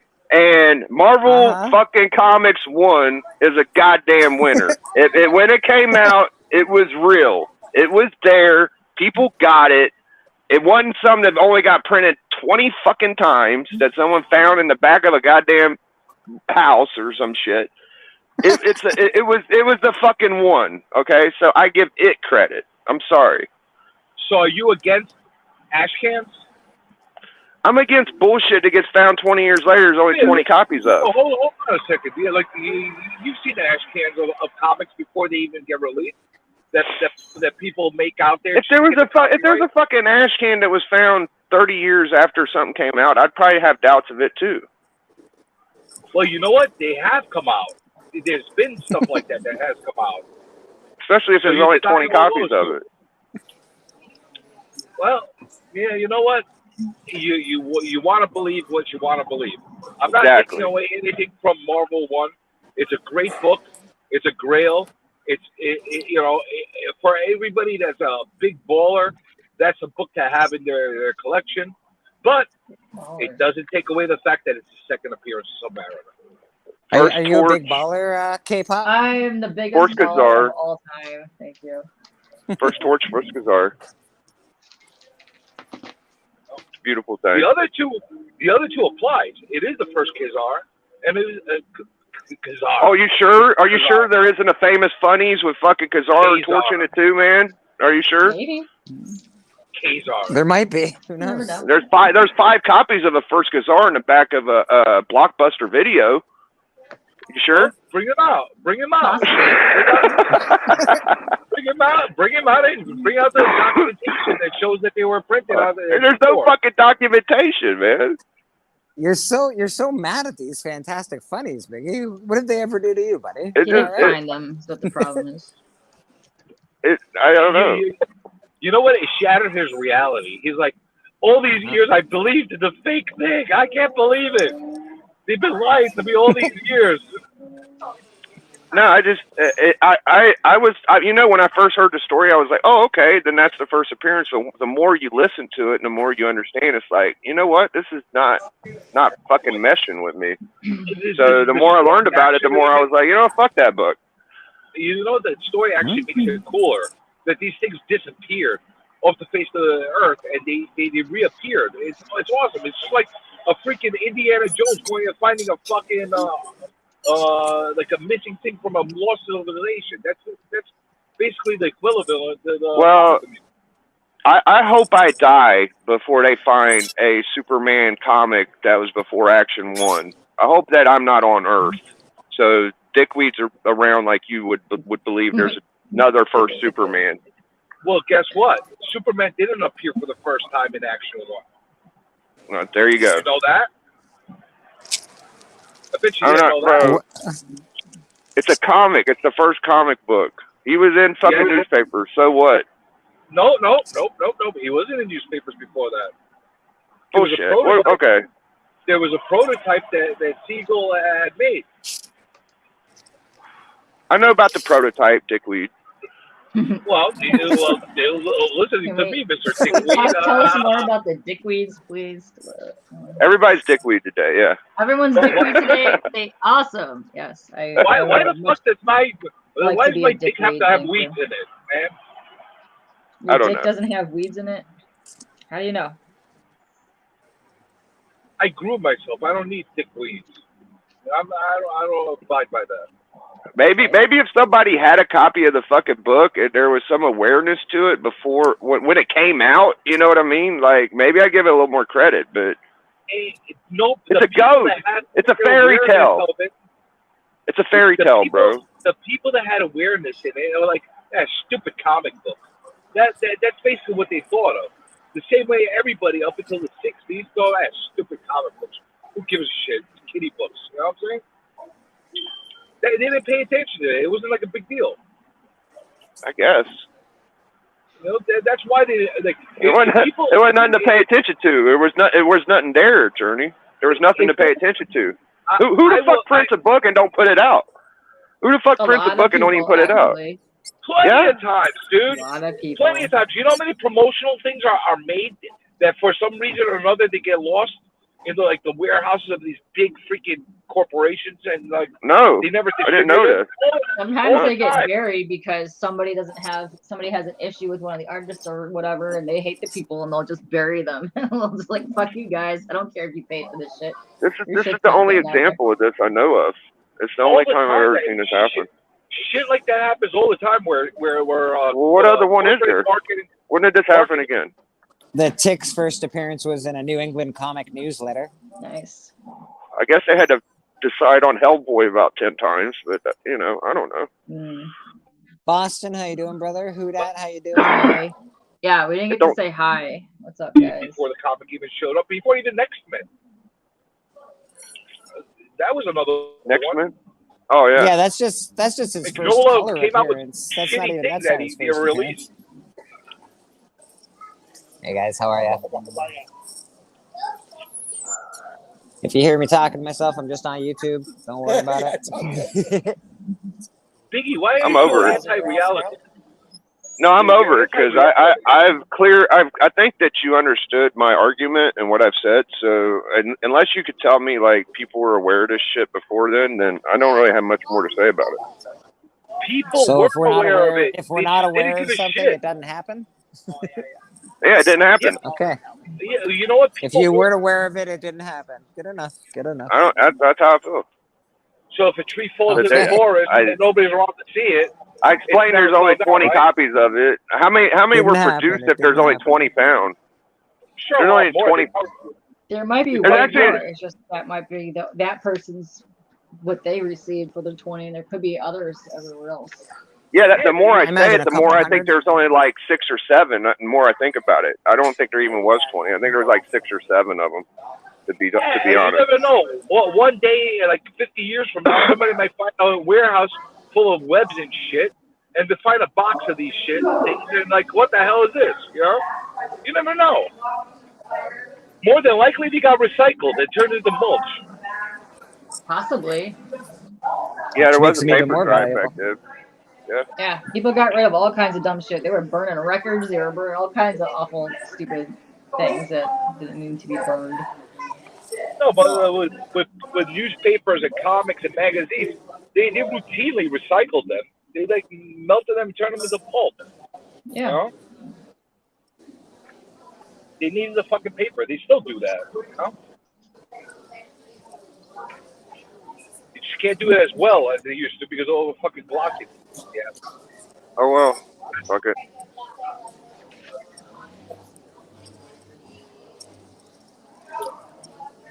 Yeah, man. So that was a good argument. K-pop, what are you Yeah. reading over there? So this is my friend Don and Peggy's book. Don will be my guest on next Friday. And as you can That's see, fucking- I have his art all over my room. I've been running into this guy for free comic book day at one of my local shops for like 10 some years. Yeah, it's that's a butt. It's pretty awesome. The cover is pretty cool. Yeah, so he does like horror art. It's like really lined, like black and white inks and stuff. Yeah, I love yeah. it. I actually have a lot of his watercolors and original pieces, but yeah, I've been running into him forever. But Very cool. Very yeah, cool. so it's cool. It's like a horror. I can't see. Describe the art. It's like Kate, describe it. it's I like can't see it. okay, here's a butt, but it's like very cool old school inked line art. Like pure ink, like pen and ink. Yeah, Like, black and white ink art. It's I'm beautiful. trying to get it to where it's like you can see the details, but there's a lot of lines. It's very cool. But yeah, no, I can show you guys more Like later. etching? Yeah, It's- more yeah, like it's got a- etching. Yes. It's got a very early 80s like epic comics feel to it, actually. Yeah, it's very cool. So I've been writing to him forever. So they just launched this, which is their zine, and it's like a comic movie horror like thing. Look, they even put fake ads in it from like back in the day, and I love it even more. Look at there's Awesome. a Kool-Aid Man Oh. ad. Look at There's a Kool-Aid Man at Jonestown. Oh my yeah, god. it's fake, but yeah, you can yeah. Then you tired of being bully, you can be a ninja, but you can learn jujitsu, but you have to go to Japan and nowhere in Japan. Yeah. But That's yeah, amazing. I'm thrilled. So I'll be with her in July over at one of the fests she's doing. So I'll be booth babing over there. But yeah, they talk about just like horror movies, and then he's coming out with this is his character Lethal Lita. So he'll eventually be doing full comic with her. And Very it's just cool. kind of a little like snippet of random little stories and things and cool stuff. Kind of like detective-y, like at night stuff. But yeah, it's pretty cool. Yeah, man. You're all lined up for like till fucking September I am, almost, yeah. aren't you? I'm working on some big peeps too. I got a lot of cool people that are coming on. I got a lot of indie people, which I like a lot. And I hooked up with the Scout comic guy, and he is referring me to other artists. So yeah, okay. Very cool, man. So this is actually on my wall, right there. Oh, fucking Where awesome. the fuck is my thing? Right there, yeah. So that's that. Boom. Yeah. I want to see the guy next week that you have. Is that the guy that has that drew the cover with the guy just undoing his zipper? No, that's a different guy. So this Different guy love is that part cover. of the Ghostbusters. They actually have a rap group online, which is fucking amazing. They sing about parody bullshit. They rap. It's awesome. But yeah, they got the Grody comic guy down there. I'm trying to get this guy. I haven't lined him up yet, but he already agreed. You need to get that guy, man. That guy looks I want to so get good. the other. I want to get the other ones, so I might just give him like $10 because these are only $1 each. They print them themselves, which honestly, I like that more because that goes directly to them. So they're not wasting any money on production or nothing. So but yeah, he's also got similar lines where it's like all that etching, old timey, like black and white ink '70s, stuff. very '70s underground look to it. Very cool, man. Which is kind of also where'd my Godzilla go? Kind of also. I love your Godzilla. I know, my gosh. So the new one that he has is all pure black and white, like etchings and like art like this, but it all is like this stuff, but just black and white, and it's so cool.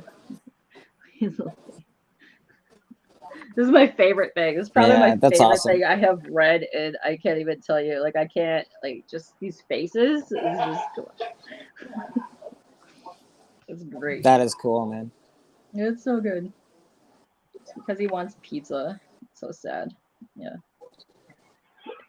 But the question is that the real Pizza Godzilla, the real first appearance, or do they have a box of like the original ones in a warehouse somewhere that we're gonna fight him? Who knows? He's from Italy, so I don't know.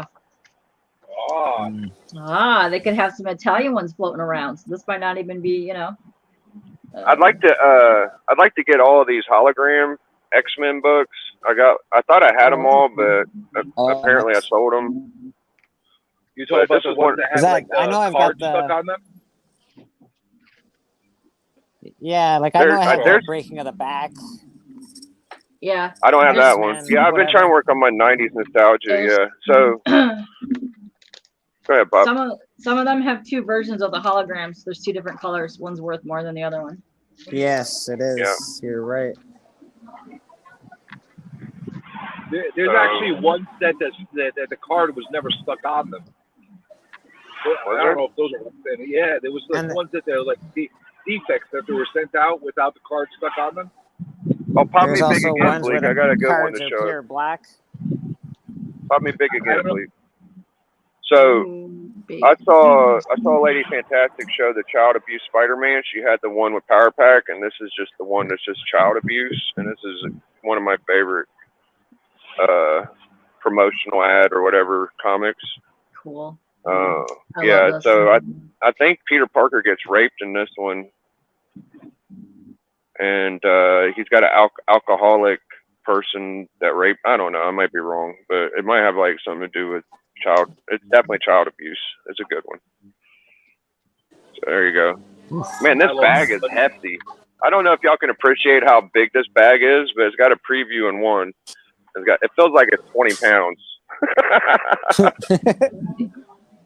I love picking up those promotional books. I'm surprised you have a promotional book in your collection since you did. It's a 7-Eleven. It's a 7-Eleven promotional book. So it's not a real comic. It's more real than that famous Funny's 8 or where the fuck. I'll take a record reprint of In a Mystery 83 for fuck's sake. I want that first Thor. I don't care if it's a record reprint or not. Oh, you want to hear something crazy? There's a Journey into Mystery 83 that's being on the eBay right now, coverless. What's that worth to you if you were willing to buy it? Coverless? $400, $500. It's worth nothing to me, coverless. There's no cover at all, but it's got all the internal pages. No, I need the cover. The cover is what I'm after. Let me see if Peter Parker gets raped. You wouldn't pay anything for it? I wouldn't pay. Well, I'd pay $10 for it, maybe. No, I'd probably pay $100 for it. Get the fuck out of here, Bleeker. A couple hundred. $10. I don't want. You can easily get a cover for that. I don't want. That's what I was thinking. I think I'd pay up to $1,000 for it. It's at least $400, $500. I'm not in the bidding for it, but I call it. Right now it's like $300 or something like that. That's not bad. That's I pretty got a good. I got a feeling it's gonna go way over. Oh yeah, it'll probably get up to about 800 or 600. No, I'm thinking it's gonna go to a couple grand at Coverless. least. Because think about it, a .5 of an 83. What's that going for? I honestly don't know it though. I A stopped looking .5? because Yeah. About it's a grail and I'll about never 4 get grand, I think. About 4 grand, I well, guess. all right, so take the cover off, bring it, cut it in half. That's worth at least a couple grand, even without a cover. All right, I don't see him get raped in this comic, so maybe I'm wrong. I don't see it. Oh, thank God, I was getting nervous that Peter Parker was getting raped.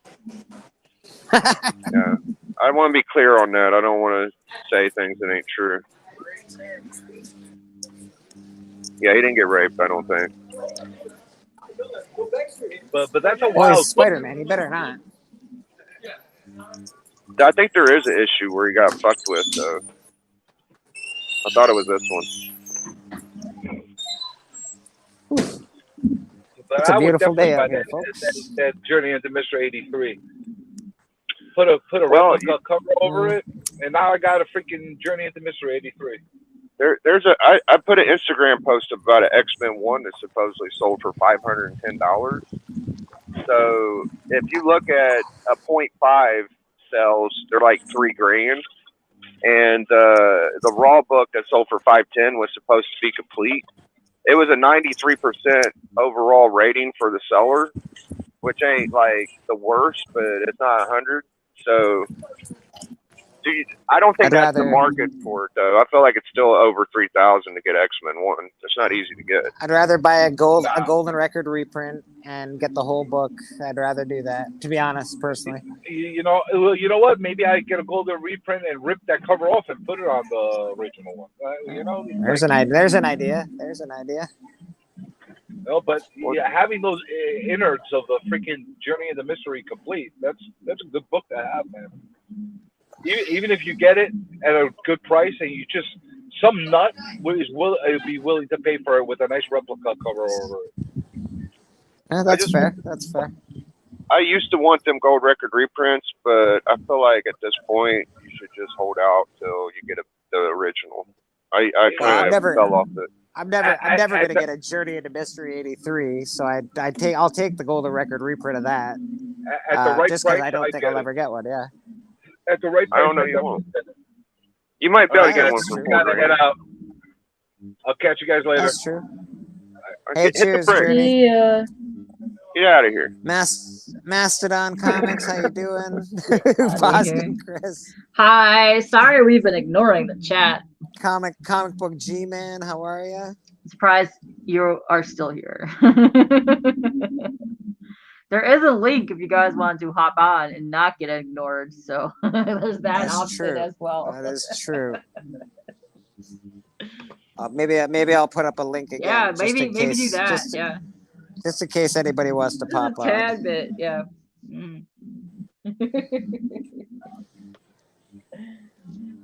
So you and Patrick ready to go, balls to the walls on your thing this weekend? We are, man. Well, next weekend, but not this weekend coming up, but the weekend after. And yeah, man, we're gonna do it hard. We're gonna go all 3 days. Hard balling.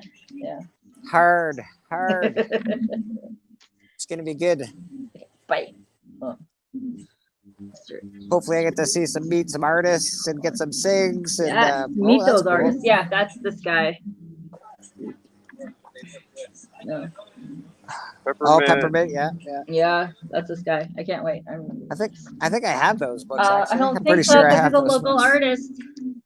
Boom. I think I do actually. You think you do? Well, you think you do, but you're wrong. I think I do. A local artist named Sean, and he will also be on my show in July. Yes. And this is his have to look through my collection. Lovely girlfriend. You found him in a fucking warehouse. There's 4 copies. This is adorable.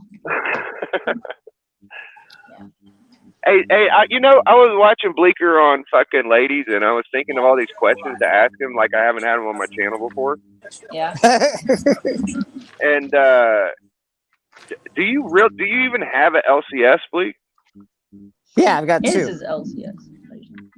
Yeah, but I don't shop too much there because one of them has back issues. and you bring it up to the counter and they price it off eBay. Ah. And the other one doesn't have any back issues at all. Do they get new books? They get new books. They do. Yeah. They get new books. Yeah. Okay, so you do have LCSs. Nice. Yeah, I have a pull list. I don't have it's not big anymore. It used to be a lot. Now it's like maybe a couple books. What do Your you pull pull? list isn't big. Is that what you just said? Yeah, my pull list is not large. What do you pull? Spider-Man, Venom, Superman, and Batman. Oh, okay. I can't get DC. Just the I regular think- stuff. Nothing crazy. I think Pop wants off big screen. Oh, yeah, Pop might He want likes off big torturing screen. me. I know. I do. There you go. Oh, I just removed her from the whole stream, so Pop, that come was back. smooth. Come back. I don't know if she'll come I back know. after the way he was treating her, man. But I know. A This big is a good jerk. one. What's up, butthole? There we go. Jesus. Hey, that's what you get for chalking back. The last time I hop on Okay. here, fuckwads. Wow. For Wow. real. Oh shit! I'll be right back. My food's almost here. Yeah, babe, of course. So, Biggie, where are you off to this morning? Anywhere fun? Well, my mom's supposed to be coming to town, so we're going to be hanging up a new door. We're looking forward to this. In the house that got broken into? Yeah, we're going to tear that door out and put a new one in. Double frame. Nice. Yeah, I don't know if we're going to be able to do it, but we're going to try. It'll be fun. Comic Vet is in the house. Vogs in the house. How you doing? Nice. Vogs, you're more than welcome to hop on anytime you want, buddy. This is a open stream for the community. You want to share your gripes, your pains, your loves, your stories, you're more than welcome to pop on, man. You want to promote something? Pop on. You know, I know Vogs is a big spine ticks guy. We always like spine ticks around here. I didn't know 93% meant eBay rating was that bad.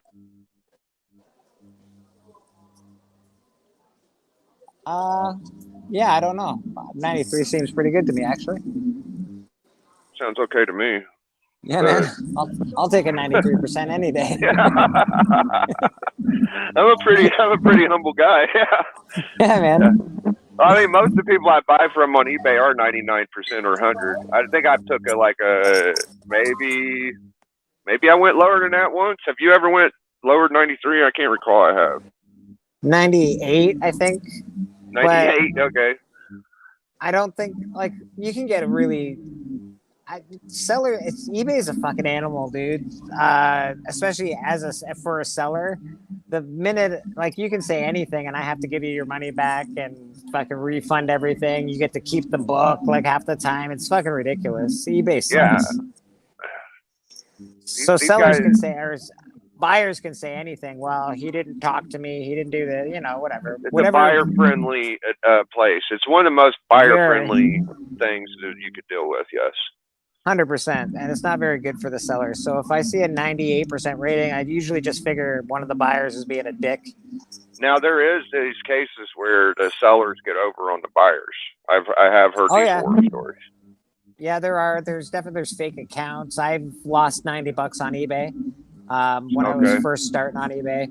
I tried to buy the Boys #1 and it didn't come. I paid him for it. I sent him a message, sent him a couple messages, then messaged eBay, and they were like, "Nope, sorry, blah blah blah." I was like, "What the fuck?" Well, I'll tell you.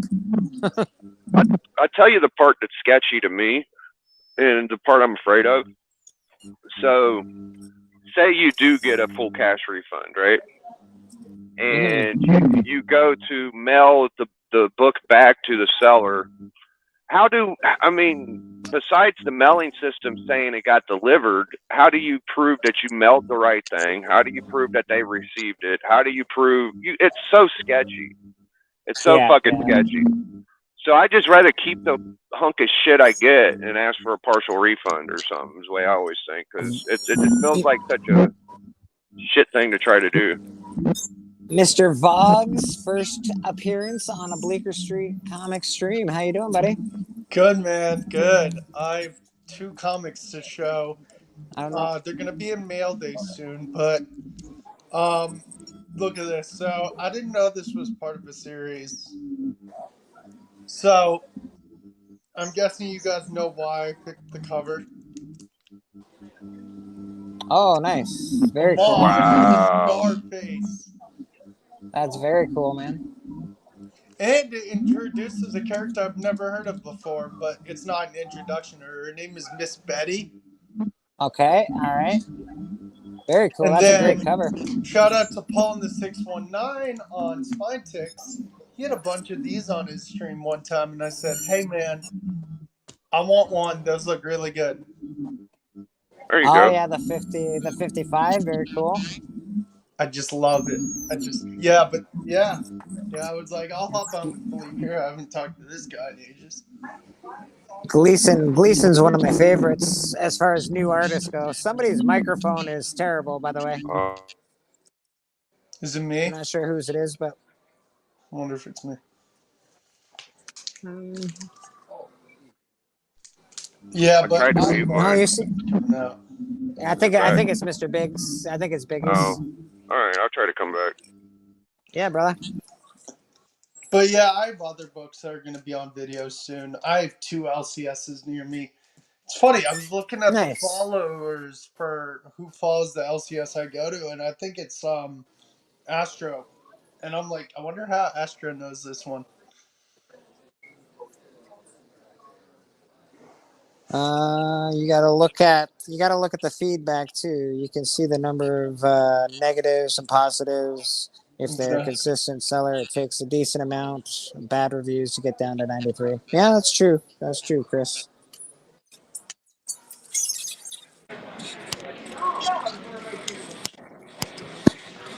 Right. Turd is eaten. Mr. Voggs has some cool books. Biggie is gonna try and come back in. Could be Yeah, my I have microphone. some It's all other fucked books up. I can go grab real quick. Let me get my other books. Oh, I got loads of books. I'm in a comic book shop. Yes, you are. Let's see what I got for independent books today. We'll just go through a little stack of independent books just because we can. Hey guys, how are you today? Good, thanks. Most prices here are negotiable if you happen to find something you love. Thank you. Got Bonsai Girl, Young Blood #0, Assigned Overtaken #1, just hanging out in the box. Crossover #1. Crossover 1 again. Little Jughead action. Archie. Some older Archie. Little Casper the Friendly Ghost. This is actually a really cool comic. It's very adult. The chicks in this are awesome.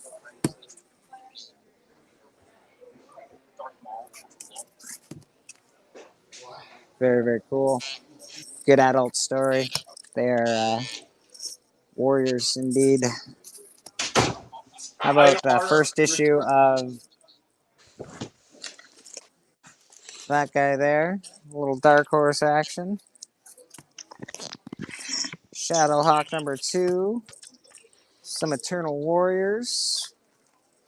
Yeah, man. This is just a little independent box that we got going on at Bleeker Street Comics. Sonata. Little Buffy. Nice. That guy there. This guy's actually awesome. I don't know why it's in here. I'm going to take this home, so why the fuck would I put that in there?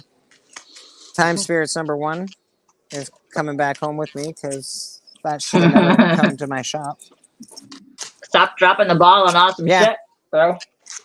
I know. I'm like, and it's not even an expensive comic. I got book. more It's just comics, something I Bleeker, fucking want. whenever you're ready.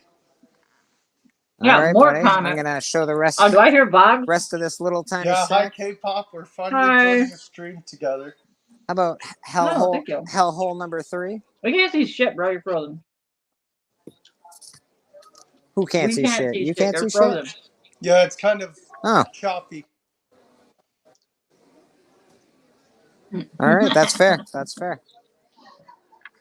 Yeah, hop somebody else and then come back. That'd be fine. Yeah, I'll show Uh-oh. K-pop what you missed. So Paul Yeah, the 619 gave me this. Oh, nice. Good stuff.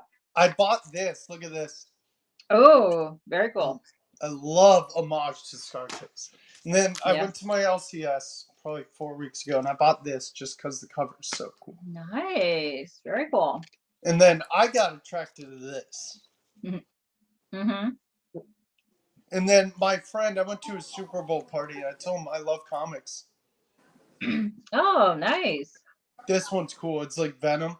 And then look at this. I don't know. It's just so awesome. I need to get a bag for it. I'll probably just use another bag. Mr. Glenn, how you doing, buddy? Spider Gwen, nice. Oh shit, no. Oh, god damn, I'm fucking it all up. You look at Boggs. you. You're on a damn roll today. I'm sorry, Boggs. I'm coming back to you, buddy. Don't worry. I fucked you all up. And then look, there we go. I bought that. Wait, hold on. Let me make him big. Let him make you big again so we can see what the hell's happening. There we go. Boom. Oh, nice. Cool. That's a good one. That's and fun. then I bought this. Okay, when I saw it, and I've said it on Spine Ticks, it looks like the place where his parents got killed. Oh, probably. Went back down the alleyway. Little crime alley. alley. Cape action there. That cape was some saucy stuff right there. Yeah, but this is a good read. Yeah. It does throwbacks. Like, he's sad. He's like, man, I should have been there for him. It was good. I do like a good sad Batman story. Yeah, he literally pulled the dad role out of that one. Oh, okay. Hi, Glenn. Mr. Glenn 2K12 in the house. Let's see. What's it called? This one introduces a character I've never heard of. She's not. It's not her first appearance. I'm like, okay, she seems interesting. Let's see. Go to her page with her. Her name is Miss Betty. Oh. Nice.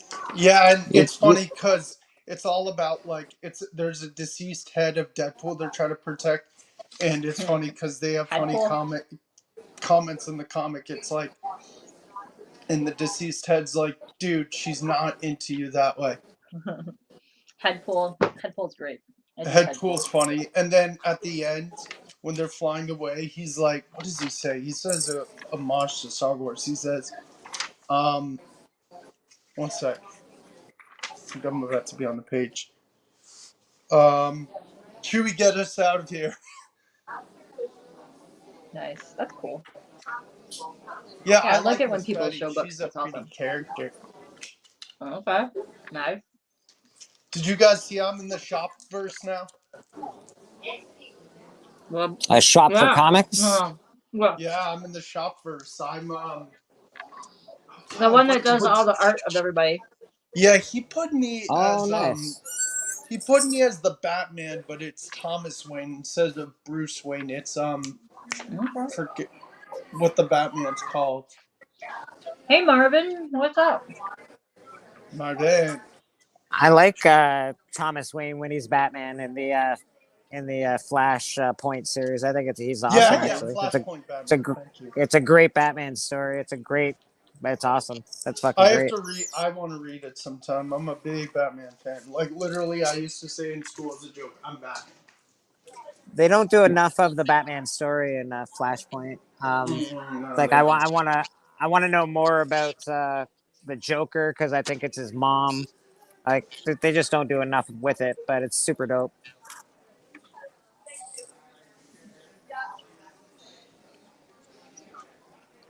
Hey, you guys busy today, Bleeker? I am very slow today, actually. Sadly, that's all right. What's up, Marvin? Can't wait to be in his comic in a few months. Yeah, he's got some good stuff happening. Yeah, I'm in his comic, the one with the spine ticks on the cover, like from those guys. I'm gonna be in the crowd. Nice. He's been doing really good on that comic. Yeah, Literally. Dude, Bleeker, I That's wish very you were in cool. yesterday's stream, man. Paul was so funny. K-pop can attest. Do what? I wasn't Paul there was yesterday. ridiculously funny. I wasn't there yesterday. I missed it. I'll have to watch the rewind. Oh, dude, Paul was a little hammered, but it was hilarious. Oh, nice.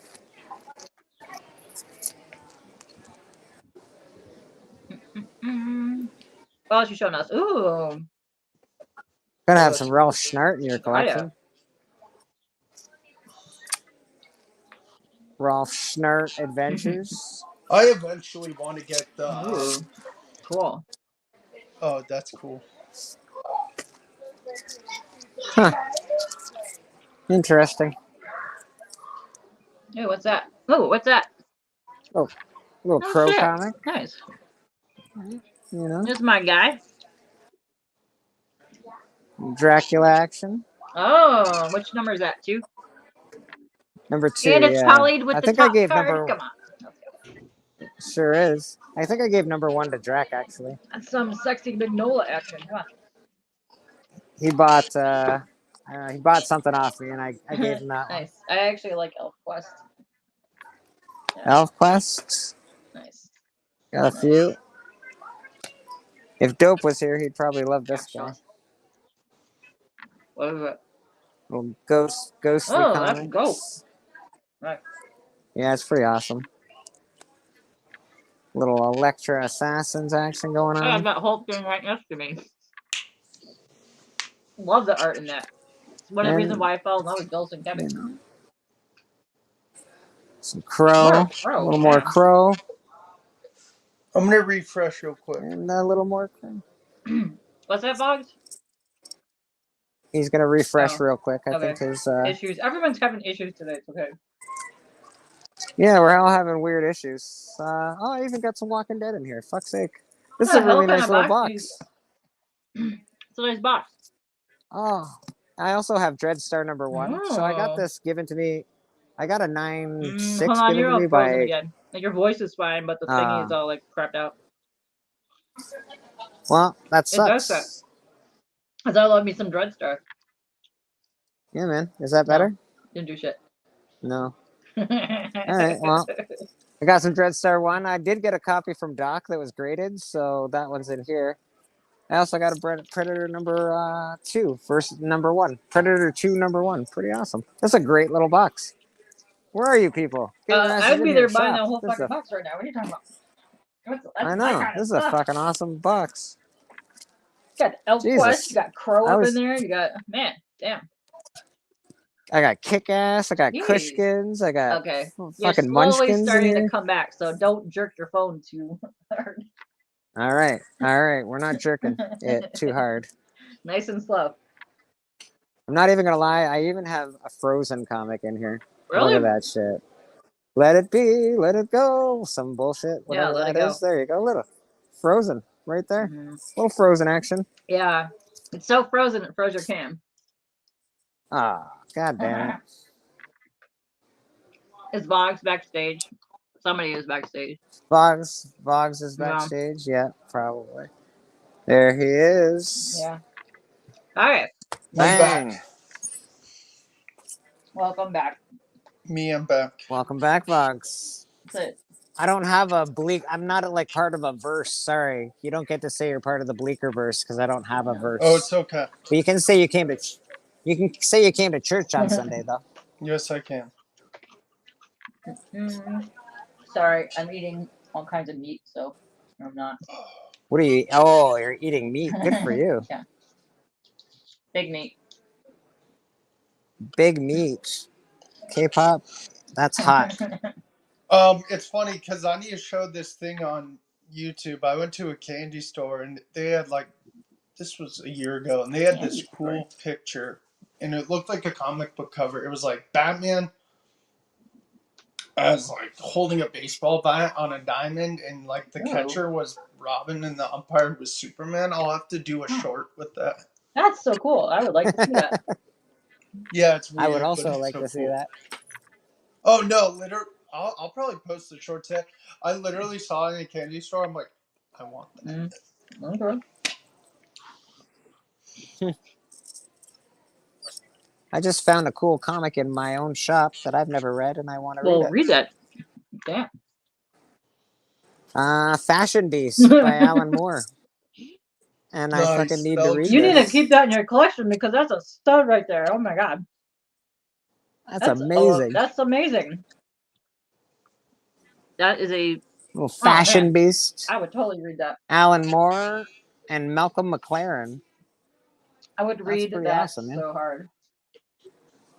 Yeah, it's funny Me because I too. went to Free Comic Book Day and I kept some of the comics. 2 of the comics I'm giving to my friend and his kid, and then cool. a bunch of the other ones I gave to my friend.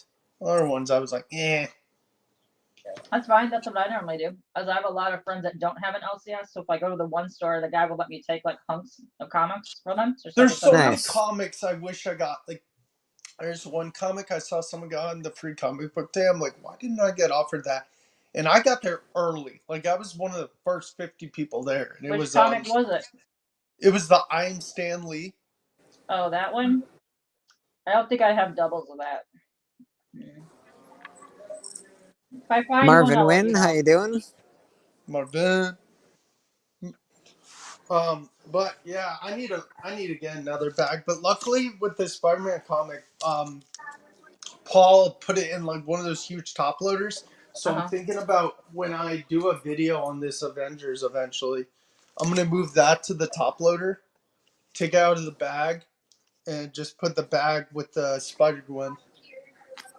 Yeah, Mastodon. Because I'm pretty sure it's dude, look how bad this is. So beat up. What you want to do is put the bag in the board and then put that inside the top loader because bugs and stuff will get inside the top loader if you don't put something in there to protect it. True. Look how beat up this is. That's fine. No, that's not bad. It's all right. It's still attached. It's a good read, but it's a really good read. I have all kinds of beat up books like that I adore and I will never get rid of. They're my favorite. I forgot. It That's not bad. introduces a character. I forgot who it was. Yes, Sex Pistols, Malcolm McLaren. Yes, that is one of the writers on this Fashion Beast. That makes it better. I know, it makes it way better. Alan Moore is one of my favorites, but to have the Sex Pistols on here as well, that's fucking cool as fuck. They introduced, now I gotta look for the rest of these. Red Guardian? I don't know. Red Guardian? Red that's the first. Yep, Red Guardian from the last Black Widow movie. Yeah, that's him. Red Guardian's awesome, dude. Dude, yeah, I actually liked so him much in the movie. Dude, it's funny because everyone calls him in the comic. They're like, "Oh my god, he looks like Captain America." I'm like, "No crap, he does." He was awesome in the movie. I liked his character. I like that guy. Good. Yeah. We I got can't even think of what the last Comics. superhero movie I saw was. I think the superhero movie I saw was Deadpool, maybe. In the house. What is up? Hello. Hi. I'm eating. Me too. That's perfectly fine. That's perfectly fine. Who dat? I hope you're feeling better. I know you had a hard week with your back surgery. I hope you feel better. Yeah, I feel better, man. Back surgery. Oh, I'm good. Good. That's good to hear, bro. That's good to hear. I'm glad to hear it because you sounded like you were in pain yesterday. Yeah, it stinks because HeroCon's in Charlotte this year. And I've never been, and tickets are like $65 for the whole weekend, but I don't think I'm going to go because... You said 65? Yeah. That's actually not bad. They're about 100 Yeah, it's pretty cheap, bro. That's pretty cheap. I don't think I'm going to go because 5 days after that, I have to get ready. It's my friend's bachelor party. Well, I'm going to tell you, Heroes Con is way more important than your fucking friend's bachelor party. He's going to get a divorce. I want to go to HeroCon one day. There's going to be about 30 people going.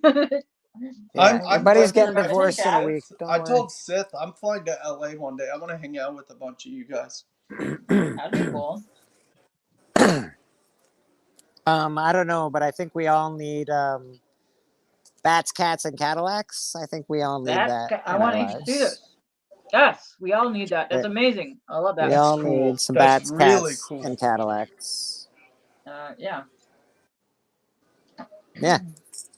Like, what the hell? I just keep going through this Is box. Bleeker, This is that the sequel of Planes, Trains, and Automobiles? Bats, Cats, and Cadillacs? That's yeah, that's what they that's what they took it from.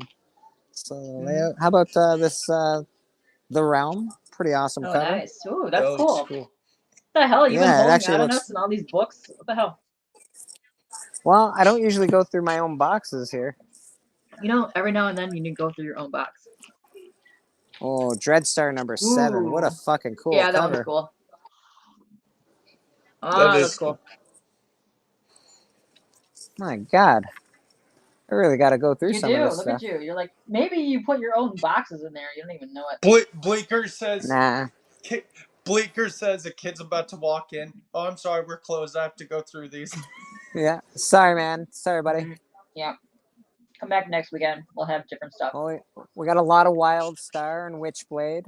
Ah. Okay. My God. Witchblade 175. Nice. Just hanging out. Yeah, that's what I love. Oh, Dorothy. We got Dorothy of Oz in here. Number 1, 2, and 3, I think. Wait, I can't see. Is it the Scotty or is it the other one? It's not the Scotty Young because No, I hate Scotty Young. the art on Scotty is different. In that series? Oh, okay. No, it's different. This is probably Tipton. That's not him. It's different. But yeah, he did a Wizard of Oz series. It's just called Oz. And the art that he did in that is completely does not look like his style at all. Does she like kick butt in it? There's a couple that do. Yeah. Usually I like the Oz stories because Dorothy, you know, she always wears the good outfits, and they always make her hot in the adult versions. Exactly. Like, Sorry, Julie. yes, give me some more you got Dorothy. nothing on this. Give me more Dorothy, baby. Oh yeah, Chris, that's a good one.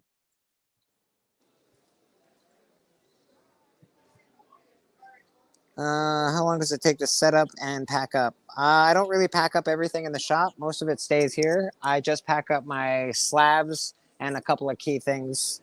Other than that, most of the stuff just stays here, my friend. I've got another 30 or 40 boxes at my house. Do you work 7 days a week, Bleeker? Not as a comic person, but pretty much, yeah. I work 6 days a week. At my job, I work 5 days, and then 1 day a week I work here at the comic shop. Nice. Yeah, it's a long life, but it's something. You got to do what you got to do, man. Exactly. I really just want to be selling comics. I really just want to be around comic books, to be honest. It's what I want to do, and so hopefully it all falls into place and I can just sell comic books for the rest of my life. It's what makes you happy. You like it. Yeah, man. Hey. Although the last couple of weeks have been really quiet, so I'm hoping it gets better. Got Biggie back in the house. I'm back. He back. What up, big guy? Is this his first stream, or has he been on YouTube before?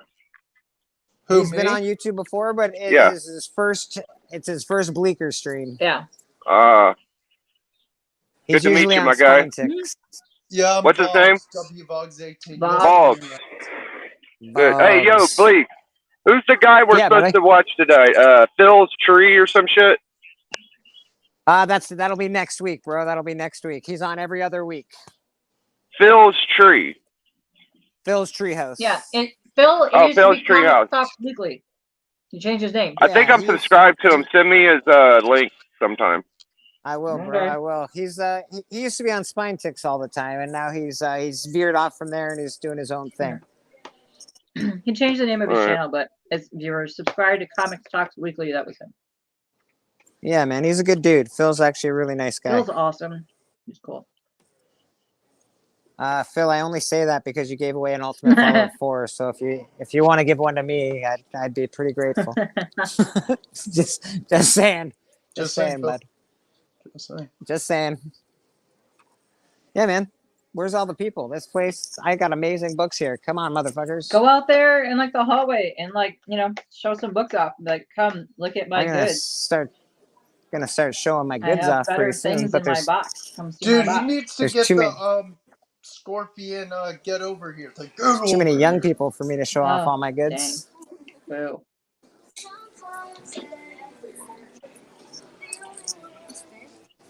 If your hair was blowing in the wind, so many more times. All right, it's quiet. The hallways are quiet, but that's all right. hallways are quiet. They all over by the meat man. Is that what's happening? Yeah. So I've got Amazing Adventures #1, 15 center. I think it's the first Black Widow solo series. Big. I don't know if you can see that. Yeah. Oh, let me see. No. This guy here. Still can't see it. Oh yeah, that's first costume and something. I know who that probably knows that one too. I almost bought that yesterday. I'm It's super beat up though. And this is in super really good condition. It's not a 9.8. It's probably closer to a 8.5, maybe a 9. I'm thinking I should get it CGC'd. What do you think, Big? Should I get that thing CGC'd? Oh yeah, if it's a fucking 9.8, I That's would. a who dat question.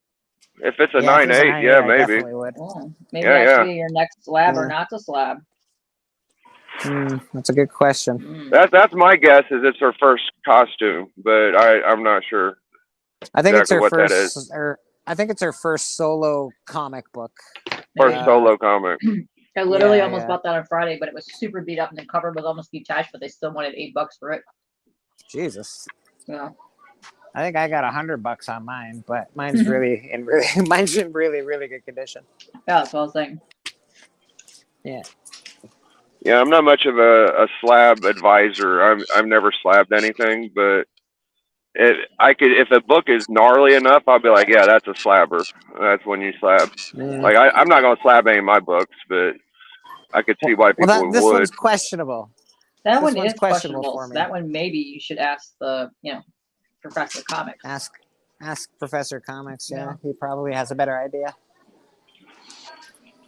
He's a wily one, that Professor Comics. You never know what's gonna happen. We should do a promotion for fucking slab or not to slab, Bleak. Yeah, absolutely. Do a rap like a battle team about up, team up promo. Yeah, maybe a song. Maybe just come watch the video. That'd be cool. Yeah, I think so. I had a good time on your show last Friday, Big. It was awesome, dude. Oh. Thanks, man. Yeah, the fucking club, dude. The club was doing fun things. We didn't get a ton of views, but I felt like it was a lot of fun. Though. You got some new people in the chat, though. So hopefully they come back. I did. I had J Hood. I think there was a giveaway that night. I think Durs or somebody, Vaughn. There were two things happening. Spawn and Durs were doing things yesterday. Yeah. Thanks so much, folks. But it's all good. I think it'll get a few views, and I think next club. I always like asking the club what they want to do. So we'll see. Whoever shows up, we'll figure it out. All right. I don't know, the club's coming along, Big. Every show's been pretty good the last little while. It's been pretty all right, man. Oh man, I feel like I've kind of accomplished everything I really wanted to in the last few episodes. I mean, I've had Metarog, Dracula, Freaky Louie, fucking J Hood. I've had other episodes where I had guys on too, like Doc did one, Callie was in one. So yeah, I don't know who. I can't think of anybody else I really want to bring on off the top of my head. I have to really think about it. Yeah, no, that's fair. That's fair. I'd like to have Hialeah on. Yeah, Hialeah is amazing. Fucking Alan, dude. Alan is so cool. Bleeker is off the hook. D-Runk pops up. We have a pretty good crew. Who Dat comes through. Favorites, man. Hialeah is one of my favorite guys. He's awesome. Yeah, he's one of my favorites, bro. His personality is so good. I like watching that. He shows his ass like every 5 minutes. It's amazing. Yeah, Hialeah is a good one. I could use more dope comics in my life. I would like to get dope on there more. Would you slab this book or would you not? It's a pretty close. I'd say it's a 9. I might be able to press it a little better. I got it for I think $20. You think it'd be better than a 9? Would it be a 9.6? It's really close, Udat. It's not a 9.6 or better, no. Really? Okay. All right. That's fair. Yeah. That's fair. I've kind of seen that book before, and I've only seen people. Yeah, I thought you had it. Slabbed in a 9.6. Really 9.8. That's where you want that book at. Yeah. 9/8 go for a good buck in that Yeah, book for that's sure. How you doing, folks? That's I why I was said looking 9. at First Gambit 9.8s. Are those like $400 now? Like, what the fuck is going on with First Gambit? Yeah, 750. 750. Yeah, which is 750. still Yeah. still Wow. good. It's still a good price. If you That's pretty remember, good. it was double that like a year ago. Yeah, that's what I'm thinking. I'm like, that feels low. Where's Deadpool at? Is he a little higher now What than Gambit? Deadpool's still going up. Okay. I saw Swamp Thing's It getting a dropped bump. for a minute and now it's gone back up. Yeah, Deadpool went back up. Yeah, Again. you got the movie and then you got the Liefeld signing. So there's a lot of stuff that's keeping that book relevant. Yeah.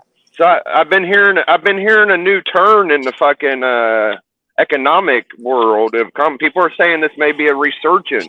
Anybody else been hearing the resurgence word lately? No. Resurgence? Resurgence. Yes. Oh. We're having a resurgence. I've heard of rebound. Rebound, okay. Yeah, I've heard of rebound because stuff is starting to rebound and go slowly back up. So I've heard that. Yeah, so that's and it's going back to like that maybe 1 to 5% increases in prices, which is good over time. That's what normal stuff should do. That's what you want. That's like we just had to wait till the market settled itself down from 2021. And you know what's so crazy? You know? Before 2021, some of those books were unbelievably underpriced. It was bound to happen. Hey, folks. So some of those books were so unbelievably underpriced, but now it's starting to settle down and get back to. Yeah, I think we found a floor. I think we finally found a floor, and we're starting to maybe grow a little bit more. I can't believe how much a Lobo goes for, though. That is the most dumbass, overhyped book right now. You talking about this? Hey, watch your mouth, Biggie. Watch your mouth. Dude, what is going on with that book? You're banned from the stream. I'm sorry. Yeah, Biggie's fucking banned if he talks shit about Lobo one more time. No. Is there any more hype book right now? Boston Chris is talking about. Hit me up, Boston Chris. I got this is my extra copy. If you want it, I could add it to your Avengers Annual. I love Lobo, man. So I don't know how much the book's going for right now. I know it was on the hot list for like 10 or 12 weeks, but then Gunn said he wasn't going to be doing any Lobo, so it went back down again. But I don't know how much it is again. You know, there's a few books that still are like, I can't believe are underpriced because of the price of the direct. And these are more modern books I'm talking about is Clone Wars 1, the newsstand version. I want that so bad. It's like the direct, it's like, for 90, I think it's like $2,000 or whatever. But a newsstand, if newsstand copies in that era, because that was 2008, if it's 1% of the print run, that's only 240 copies that were made. Yeah.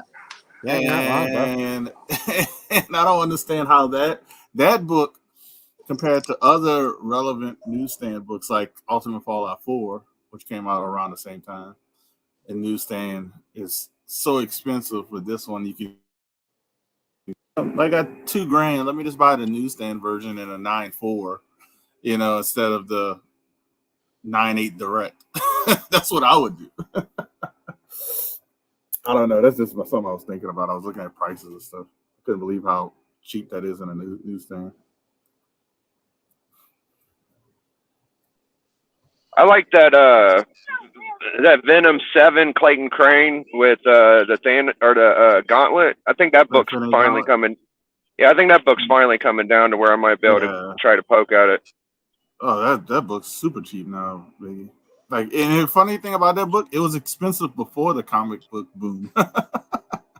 If you remember, that book was expensive in 2019. I think it was 2019. I mean 2020. The comic boom happened in 2021. Wasn't 7 a key too? Like that's part of why it was a good book. Dylan or whatever. First Dylan is Venom or some shit, maybe. Yeah. Yeah, so that was part of it, and it was like a super hard. No, I mean it wasn't hard, but a little more expensive book to get. But it was very, very high for a long time. I thought it was like the go-to Clayton Crane book for a long time. The trade dresser you can get probably about $150. If you That's pretty remember, good. that's like 3 times that much. Oh yeah. Was number 6 the first the kid or what? Number 6 was his kid or was number No, 7? 7 was his kid. 7's first full, eh? Mm-hmm. Oof. So it's still a pretty cool key, especially if you're looking for the future.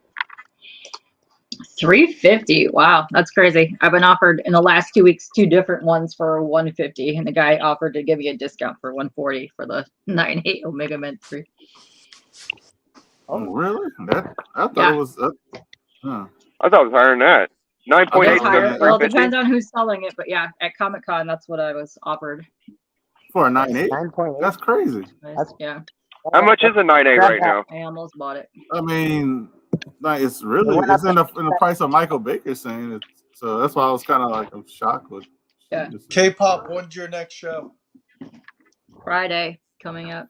I need to send K-pop to go buy my books at cons and stuff. Then I get discounts. I don't know. They're giving her 50% discount. With people. I schmooze with people, and they like me, and then I get discounts. So yeah. And then she walks away with the deal and says, "Got him." Yeah. I don't know.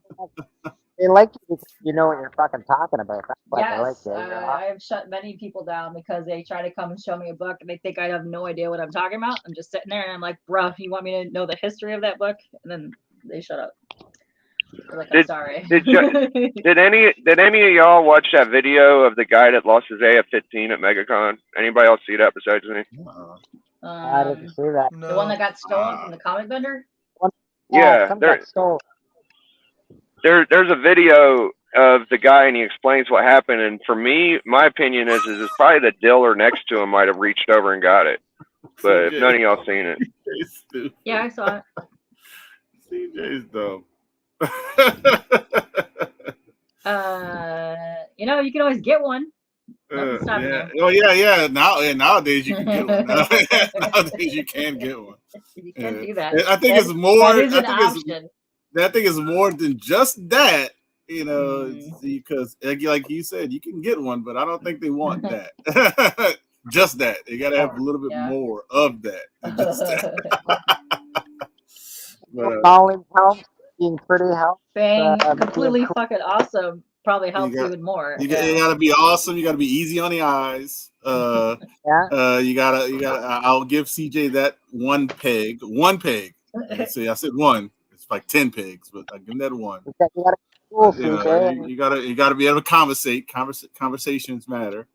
That too. You can't go up there being an asshole just because you look nice. Yeah. You got to go and browse, and what they do is they go, "Can I help you? Do you know about books?" And you go, "Yeah, I know about books." And then they're like, "Do you have blah blah blah?" But you don't really want that book, okay? Yeah. But then they'll go pull out similar books to show you, but your book that you want is in the similar books that they have, and then they go, "I can offer you a better deal on this shit." And you go, "Okay, we're gonna." And then you hit them with that hair. You gotta have long hair, and you hit them with that. Yeah. Yeah, there you go. You do that. Do that a couple of times, and it's over with. It's over with. She curls her hair. She's like, you want to give me this book. I don't do that. They actually come up to me and do that, and I'm like, it's so I don't know. People, I don't know. I don't want to get into that, but people are so freaking weird. Yeah, people, you have no idea. You would think you're not in 2023 when you see certain experiences with people have, if you know what I mean. Oh yeah, I was assaulted pretty much at a CVS on Tuesday. Yes, I know. You know what I'm talking about. But that goes into a lot of different aspects. That's why I made a comment one time on my Facebook saying that, man, the only thing that's changed from 1960s to 2023 is the year in some places. Yeah, because some places women still get treated terribly. People of color get treated like crap, and you're like, wait, what year are we in? I tell people all the time, the only way people are gonna come together and stop the hate of anything is when aliens come down and start killing everybody. Yeah, but they won't come down because we're so stupid weird, so they're probably just stay away. Like we're not no longer. They're probably watching it. It's like what you call it, like a like one of those comedy shows that what's it what's your boy had just died that did the shows with the people that would be dating people and like, oh, she cheated on me with a midget. Oh, a Springer? Jerry Springer, Tom yeah, and Jerry they're Strikes they're watching this like a Jerry Springer show. That's like, Yeah, this is they're probably hilarious. like, no. Yeah, that's what happened with Jeff and some aliens, the TV series. They sent like these idiot aliens down, and they're like, these people are so stupid. Like, do not. You have assimilate. no idea. You have no idea what the power of the vagina could do to. Here you go. I knew he was coming in for that. I'm telling you, Jay's here for the why vagina. you think if an ugly fucker like me went, hey, can I have a Omega Man number 3 for 140 and 9.8? No. That's not what you do. You see it on the wall and you go, hey, how much is that book? You don't let them know that you know what it is or the title of the book. You just go, what is that book? How much is that? Then you walk away. Oh yeah, you walk away. You walk away, yeah. You know, and you bat an eye at them, and they're like, "Oh, like maybe if I hook her up with Omega Man, maybe she'll have a sandwich with me." Oh, you never know. You never know. They might be cool enough to have a sandwich with. I don't know. You know, you never know. But nobody ever wants to have a sandwich with me. I wonder why. It's a woman thing. The people, nerds, like their jaws drop when they see a woman. Where are you going, Journey? It's a good thing. Flaunt it. Use it. Yeah. I would. I got mine for 65. Relax. Biggie, if women didn't have vaginas, you wouldn't even have been born. So there's that. Where am I going? I have a couple of stops to make. I drop my son off. I got to pick it back up after. And yeah, that's what I'm doing. And I'm talking about vaginas with you. Nice, lovely. I figured I contribute to the conversation. Amazing. I need to go eat I'm just lunch having a soon hard on time Sunday connecting East with you. Coast. Can't It's hear me? almost 2 o'clock. I'll probably head off at like 1:45. You're gonna head out soon, Pogs? Well, I need to eat lunch. Yeah. No stopping us. We just ate backstage. Oh, I'm not leaving yet. I just had a meat stick, for Christ's sake. Come on. I just had a giant hunk of meat. Meat stick. Delicious. Yeah, meat. That's Alice Cooper's first appearance in comic book. I quickly heard Biggie talking about that guy that got the Final Fantasy, the Amazing Fantasy 15 stolen. Yeah. It looks a little shady, the way he got stolen. Like, how do you let a book like that get stolen in front of your eyes?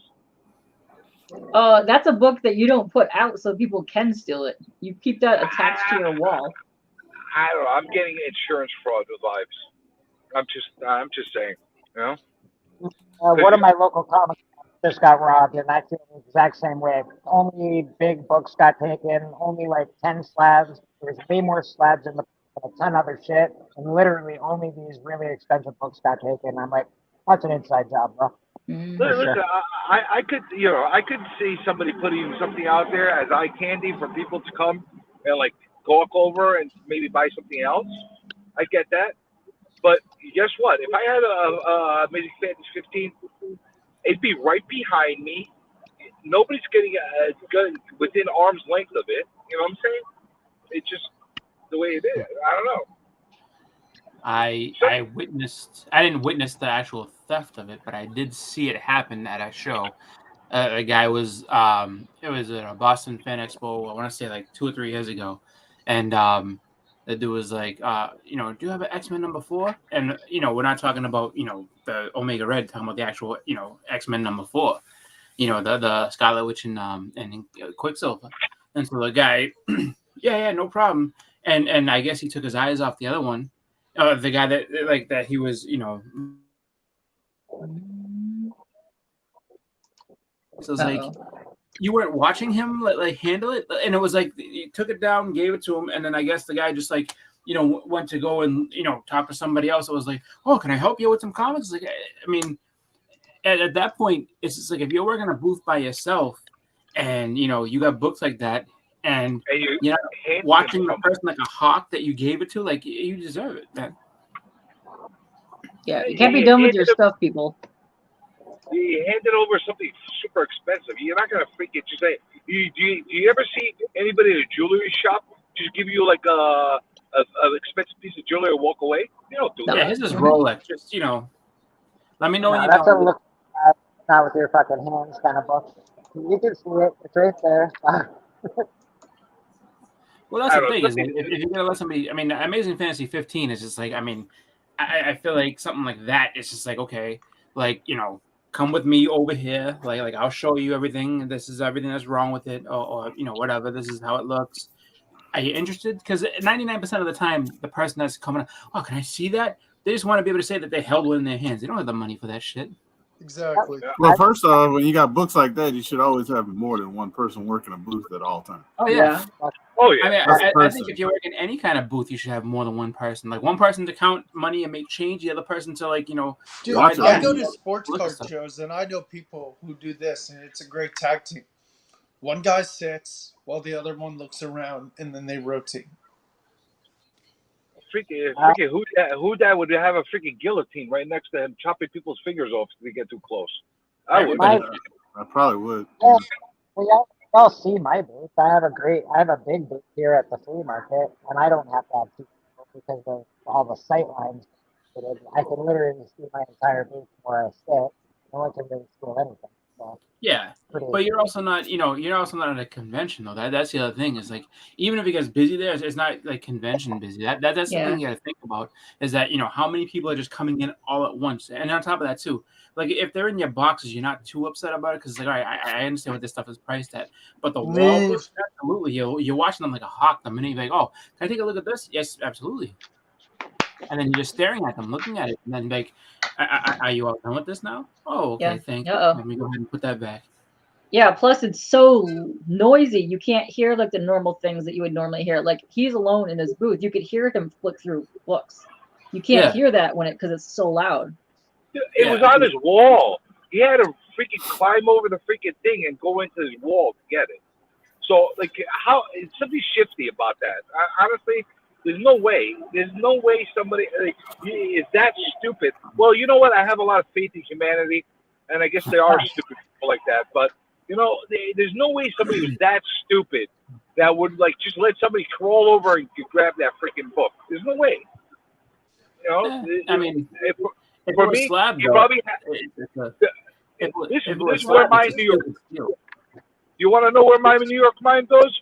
Had that book. He had it overpriced for a long time. He couldn't sell it. He's like, you know what? I'm gonna come up with some fucking theory of getting it stolen. Get the insurance money, crack it, re-slab it, and now I got my book and I got I got my insurance money.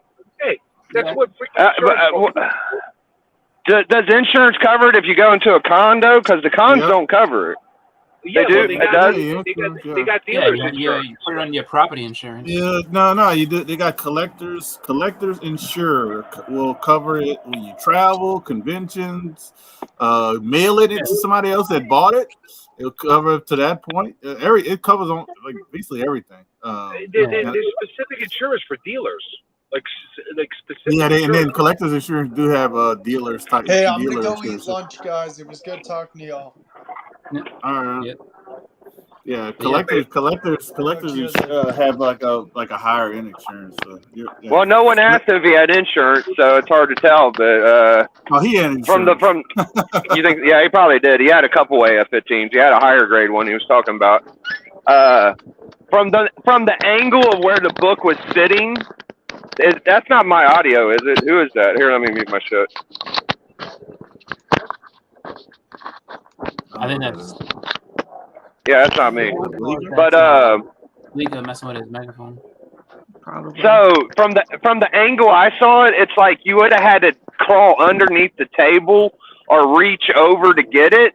And I feel like I'm thinking of the criminal aspect of it. So if there was like a way of stealing that book without you're seeing your whole body reach for it, there was a dealer with a wall right behind him. So all he would have had to do was reach around that wall and grab that damn book. That would have been my number one suspect would have been the dealer that was on the other side of that fucking wall. First of all. It's possible. You know, anything is possible. But you know what? If it was me, if you breathe too close to my shit, I'm kicking your ass. You're not getting anywhere near that. Yeah, so, but, like, I don't know. Watch your grabby fingers. Go with that guy. Yeah, the guy could have just. We don't know what the wall even looked like before the damn book got stole. So I just know where he said it was. The thing is if anybody sees this book, it's easy to identify because it has defects. It's got like sun shadowing on it. So if anybody sees the AF-15 with sun shadowing, just be careful.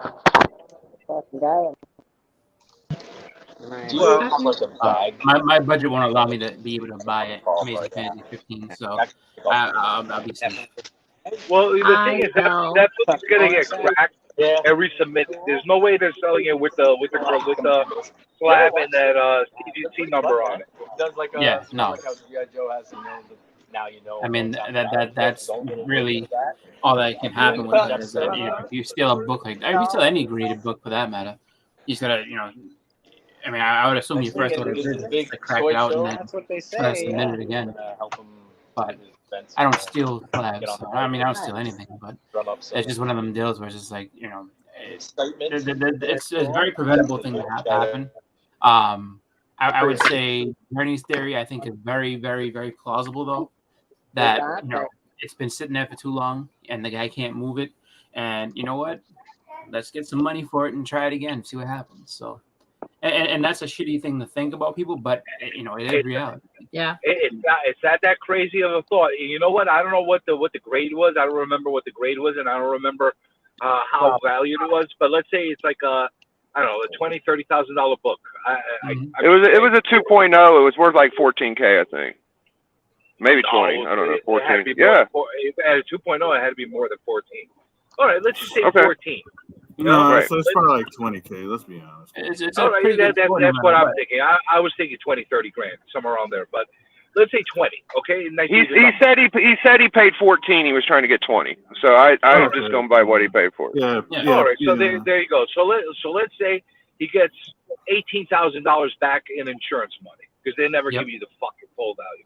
All right, you could turn around and sell it underground for another 10 grand to somebody, a private collector. And then never go back and again. buy a new one. Yeah. And now he's got $28,000 for a book that was worth $20,000. Yeah, and then he can go ahead and buy another one and still have I mean, if he's looking to get if he knows that that's the price range of it, either get an upgrade or get one same value. And then 2.0 you said? Yeah, if he's still that's 21,000 actually. That's okay. And I'll give everybody a newsflash. So if he gets 28,000, then he's got the 21 to give back to get another 2.0, and then if he's a dealer, he's probably looking to hunt collections. So now he's got money to go hunt collections too. It's just like, all right. Okay, you can have it. Go ahead. I'll give everybody a newsflash as well. There's a lot of douchebags out there that even though they know it's stolen, they'll still buy it if they're getting a great price on it. Oh yeah. So. Yeah. And they don't give a shit if somebody got something. Well, even if they know, a lot of people will still do it. They don't give a shit. Yeah. I'm just saying. Because it's just easy to slap, especially if you crack it out and didn't do it again, unless the person. I mean, what are the odds you're gonna get the same grader again that knows that exact book? You know what I mean? So it's not only that, they have time as a luxury. You take a book like that that's stolen, they sit on it for 10 years. It's forgotten about. Yeah. You ain't even got to sit in for that long. You can sit on for like 2 years and people forget. I'm just saying. You know what I'm saying?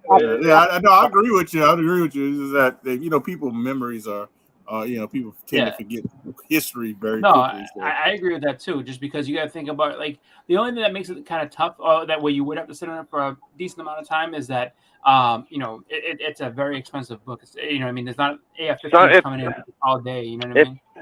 If it touches any internet media, if anybody could eyeball the book and identify it, it would be a comic book collector. So I feel like that book isn't safe on any outlet. You put that book on Facebook, you put it on eBay, you put it on Instagram, YouTube. Somebody's going to be like, "Oh, that's the one with the sun shadowing." You got so many things you could do. not- You could not do if to it's that book years to later. change the theory. Like somebody could cut a little piece out. Somebody could put an X on a book somewhere, like a little small X, and be like, "That's not the same book. Look, this has these defects." So Yeah, it's a 2.0. It's a 2.0. They could do a little bit more damage to it, and it still be a 2.0. And I'll say something else. You got a lot of these guys that are big boys, like real ballers when it comes to the comics. They never show this shit online. Yep. Ever. Yeah, that's true. Yeah. They got a lot They of will those. never. A lot of those. That'll be the thing. You find a customer that ain't into showing his shit off, and you just sell it to him, and you call it a day.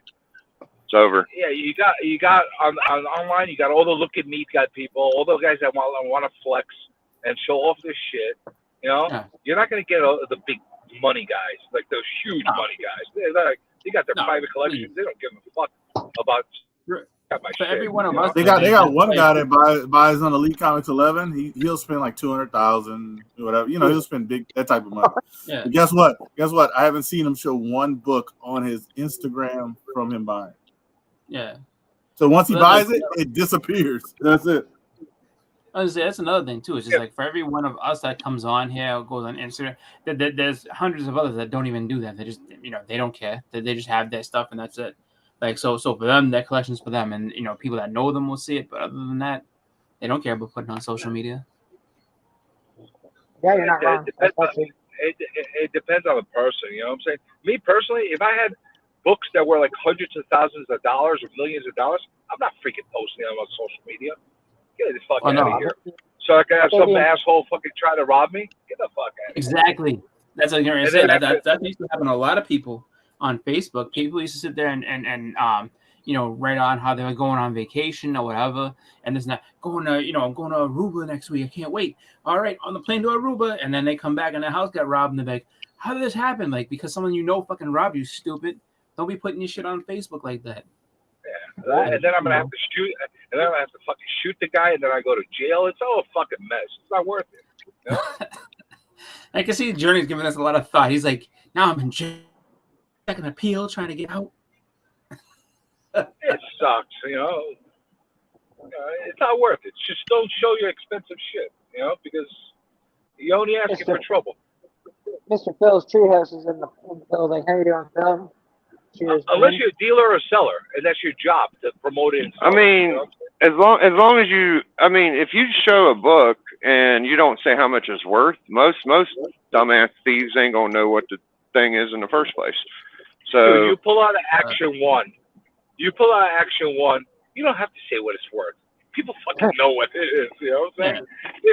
Well, not even just that though. Like you can tell. Let's say you don't know much about comics or whatever, right? If you walk into someone's house and you see a slab, something that looks like it's more protected than other things, you'll know that there's something behind it. Like nobody's gonna go ahead and like if you just all of a sudden see, if you see this, you're gonna sit there and be like, all right, he's got all these other books that don't have anything like this, but this must mean something. I'm gonna go ahead and take this. You know what I mean? I don't ever display anything valuable in my house. Nothing. Fuck that. Yeah. You gotta have them go searching for it, and that's the thing. It's just like just because that way that's the way that people won't think about it. But if you got a wall of comics behind you, though, yes, they're going to take it just because it's like these must be special, even if they don't know what they are. You know what would happen to me, man, if I pulled out and I had expensive stuff on my walls with all the crazy freaking women I bring to my place, man? They freaking rob me blind. Oh, they steal it. They take all my shit, man. Yeah. I'm not showing anybody anything. But that's part of it. I'm surprised more people haven't. Like in divorces and stuff like that. I'm surprised more people haven't been like, yeah, no, and his collection's worth a lot of money. I want half of that shit. You know what I mean? Well, I got lucky when I got divorced because my wife, she didn't know what the hell it was worth. She thought it was just freaking garbage that was taking up room. Yeah, and that's the thing. And that was the one aspect that I got lucky with. I wouldn't tell her what things are worth. I'm like, these are valuable. They're collectible. My son would know, and whatever the case is. But she didn't know freaking numbers. I never would tell her numbers of what it's worth. Yeah.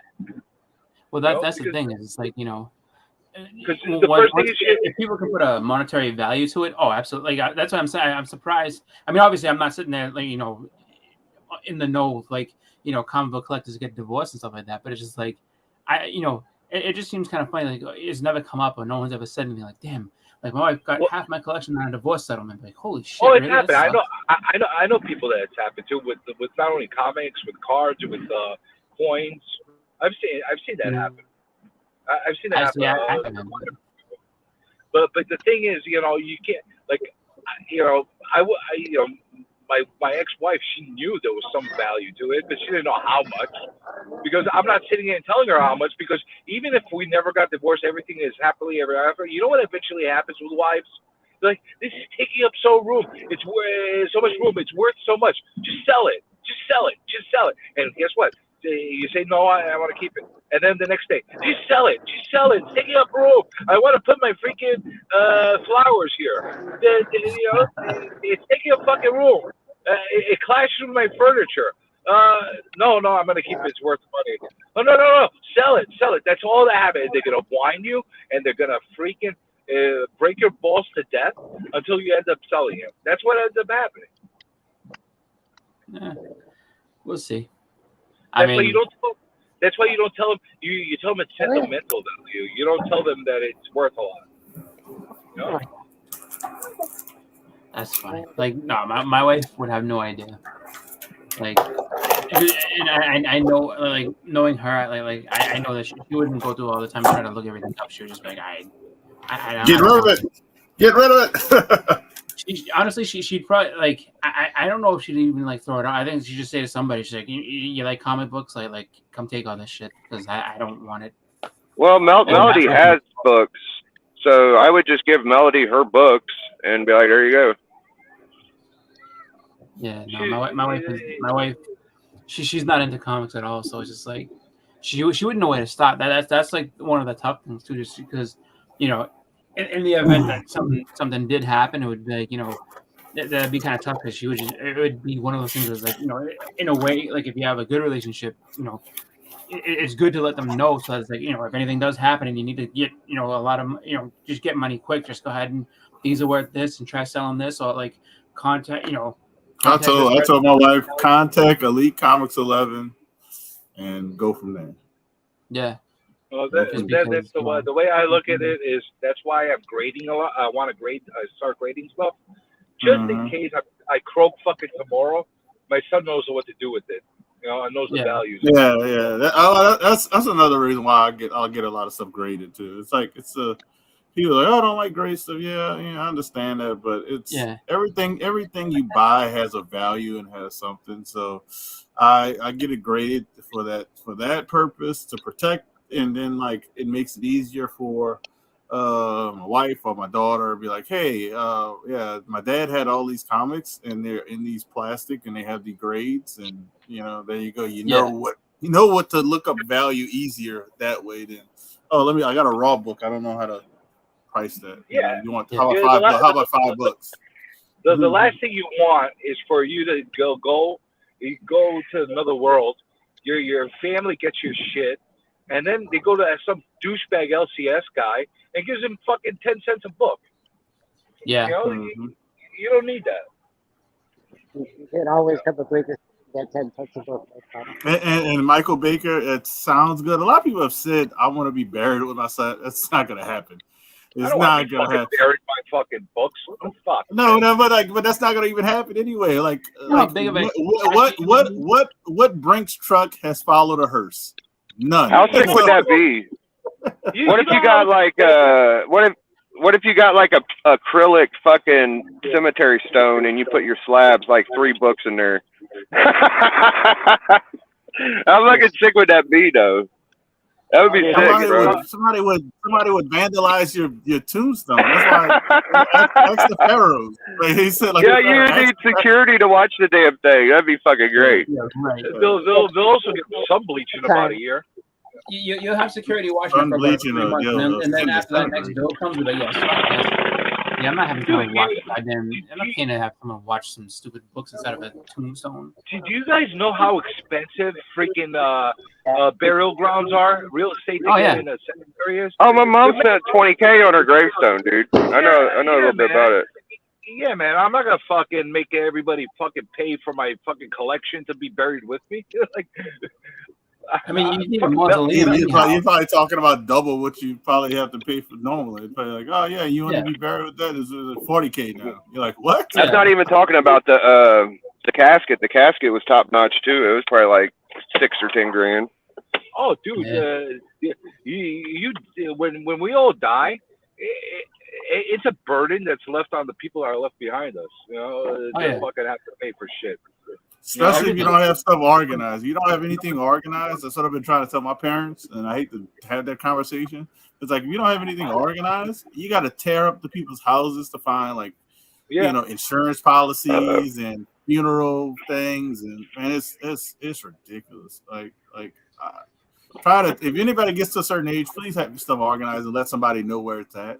I'm in the process of processing my grandma's house right now. So she was very clean and neat, so it was good, but it's still a lot of work. It's a lot of work. Yeah, that's a lot of work. That's why I would never. I'm not gonna bury it with my slabs. Are you crazy? I like on Always Sunny in Philadelphia. Frank Reynolds is like, all right, because he thinks he's gonna die. He's like, I'm dying. That's it. Just throw me in the trash. Like I said, I laughed massively. Like, that's funny. I'll be back. I gotta order this Subway. I got Little Shaq with me. I'll see you in a second. That's a good what I say. When I die, I don't care what happens. I'm fucking dead. Yeah, exactly. I'm dead. I don't give a fuck what you do. Like, put me in the garbage disposal. You know, who the fuck cares this shit? Well, my wife wants to save me a ton of money. She wants to be cremated. So I was like, oh. Okay. I want to be mummified with my books. There are mummies. There's like Spanish mummies. I've seen it. Actually... Like, there was a thing. There was like a modern type deal, and there was a gang member who got shot, and they basically like mummified him. So he's just kind of hanging on the corner at his like funeral celebration thing, like just kind of just like posing like this. I was like, that's fucking freaky. I would never want to be mummified. I want to be stuffed animal. Back in the day, up until the 1960s, mummified remains were the one thing that was making brown paint. It's a fact. Go look it up. Nope. Yeah. Well, you know what? I got a newsflash for everybody. We're being mummified every day with all the drugs they're fucking putting in our systems today. You know, that's why we're all living longer. You know, fucking. Well, they're trying. You know, there's companies trying to figure out. They got pills. They're like, this is unlocking this and these pills, and we're able to live to 150 to 200 years old now. You know, so I think they actually have the technology for people to live longer. They just don't want to do it. Because you imagine the population of the Earth. No, exactly. They can't even pay fucking Social Security if we get to 70, man. I think they're gonna fucking pay to 150. It'd be like new Social Security age would be like, all right, if you reach 120. Dude, if you could live to be 150 or 200 years old, oh my god, like that was the best comment. She said, "Oh my god, who would want to do that?" Definitely. Dude, they jumped up my age from like 65 to 66, and now it's 68 years old. I wouldn't want to do that. That's 100% true. It's like 150 years old, like 200 years old. Like, I mean, that wouldn't be fun after a while. You'd be like, oh my god, 200. No. And you know what? People be having kids at like 75, like babies and stuff. Oh, I would have kids now. But I want a kid when I'm 75. Well, Robert De Niro didn't he just have a kid? Yeah, no, he's a guy. I'm talking about like. I mean, because if you think about it, it's like, you know, if you can live to 150, then 75 is like halfway. Yeah. If I could live to 150, my brain. If I could live to 150 and my brain and my pee works and everything works, I'm fine. I would say, are they stopping aging with that as well? Just because, I mean, someone who's 75 looks 75. Like if you're going to be 150, then, I mean, hopefully you look like you're in your 50s when you're 75. Because if not, if you look 75 at 75 and you got another 75 to go, that's gonna suck. Yeah, you're gonna be like, that would be awesome. You're gonna be like Stephen Hawking by the time you get to 150. I totally don't want that. And again, you can find me on Instagram. You can find me on YouTube, Facebook. Cheers, my man. Have a great day. I don't know. I just want to be alive up until all my stuff is working. Like my brain, my hands, my everything is working. Once it stops working, I'm done. Kill me. That's it. Either that, or you put me in a nice, in a good working robot, where it's like, all right, now I'm good. I'm down for some robot action. Yeah. I can deal with that.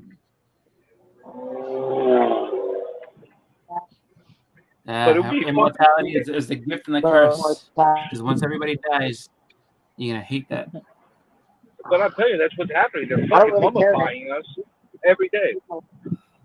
Well, you know, honestly, like I watched a video all about like you know what immortality would mean and how it would be and everything like that, and it's actually really like it's kind of crazy when you think about it. Like, you know, like you would think twice about this if you really knew what happened, just because your brain can't keep all that information. Like your brain has, like, as much as, you know, people think you can learn and everything like that, your brain only has a certain amount of information that it can hold in. Eventually it's going to forget a lot of things. So you're going to, like, you know, like if you're going through multiple lifetimes of being, you know, around, there's going to be a ton of shit that you're going to forget. There's going to be a lot of things that you don't quite know. And they're saying like, you might end up like losing your humanity just because of the fact that you're around so much. Like it's just, and then on top of that, it's just like it would be, you know, you couldn't form connections with anybody just because it would just be, you know, everyone that you know is gonna die over and over again. What is that? That's cool. Sweet. They do tattoos. Fresh ink right there. Shop, the flea market now too. Yeah, no. He's just got some fresh ink. He came to stop by. He sells. This is the gentleman that sells me all my tool, like my earbuds, and he's got microphones. Whenever I need something, I go to him. I thought you were saying like, oh, they get tattooed there too, like that. What the hell kind of flea market is this? Some flea markets have tattoo shops. You know, it's like a tattoo shop. You get everything. Phil, I said it earlier, but if you want to give away another copy of Ultimate Fallout 4, I've been looking for one for a long time, just so you know. Yeah. You know what? Probably. I wonder if this kills Bleeker. Like, if he sees all these profiles that have, like, you know, the big and I have multiples of Ultimate Fallout 4s, and like I have like a, you know, like a warehouse find of them. It's just like, you know, fucking destroys me, man. Me. I hate it. It makes me angry. and then was it Bleeker sitting there like, how do you feel about Teenage Mutant Ninja Turtles #1 Canadian price variant? How do you feel about that? I'm not a Turtles fan. Sorry. Come on, top 5 Turtles book, and you don't want it? Give me a fucking break, motherfuckers. I have a amazing opportunity coming up with that book. All right, I'm hopping off again, guys. Have a good afternoon. Thanks, Journey, man. You have a great afternoon too, buddy. Like later this year, I'm gonna have Boston Finish, where I think Kevin Eastman's coming to, and then the Rhode Island Comic Con, the voice cast of the Turtles is gonna be there. So it's just like I can get that book. I want to say at that point it'll be like 6 times signed or whatever like that. Ooh, so it'll be all the voice actors from the cartoon. You know, so all 4 Turtles in April. Then that's Kevin Eastman too on top of that, and I already have, I think it's like Steve Dooney on top of that. He already signed it, so it's like I don't have to go to CBCS just because it's gonna be multiple signatures that you know are from 2 different places. But that's just gonna be awesome. I have to get that. I'll definitely be getting that slab. Hopefully it comes back 9.8. If not, I'm still happy with it because I got all the signatures in the world right now. All those SIGs make it the 9.8. You know, it doesn't need the 9.8 thing about all those SIGs. Yeah, I just gotta find a good place for them all to sign it because like don't cover the art up too much, but you know, where's a good spot for everybody to go be like, oh yeah, this. But that the fun part about that book is I remember I had 3 of them. I sold one, I gave one to Houdat, and then I kept one for myself. And I just I think I bought one for $1, and then the other 2 I think were given to me. So that's very cool, man. Yeah. I could have had a whole short box full of them. They had tons of them, but nobody cared about them. So, that's my fault. I should have bought the whole short box. I'm like, yeah. What's Being in comics as long as you have, as long as I have, the price of books the astronomical jump in price in certain books drives me crazy. I get it, but it still drives me crazy because I'm used to, most things being $1, $2, $5. Yep. I was gonna say, for a while, actually, people were able to score the Ultimate Fallouts for like cheap. I mean, not even just like eBay cheap. I'm talking about like you would be able to go to Five Below. They used to have them in those packs. Like oh, we have packs of comics, and people were going in there and just getting that variant. The I don't want to call it the Dijakovic or whatever, however you say his name. They were getting that variant in there for a $5 pack of comics, or just regular Ultimate Fallout 4s. Just like that stinks. Imagine that. Like, yeah, I went on Five Below. I got 5 of these books that are now worth like 25 grand a piece in 9.8. Isn't that fun?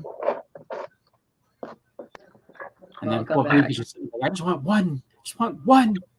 Just one. That's all I need. It's not like I sell it. I know I'm a comic book seller. I really want that for my personal collection. Yeah. It's annoying. I sold my actual one. Like I still have one that's signed and not graded, but I sold my 9.0.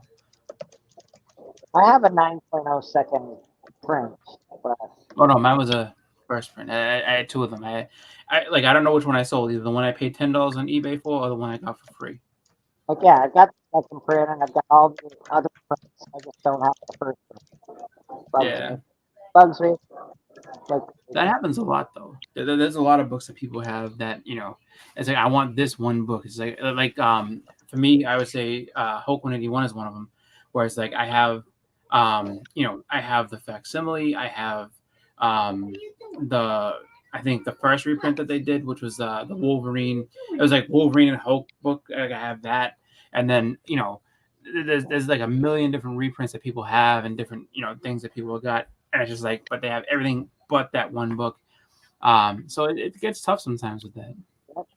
Ultimate Fallout 4, that's the book for me.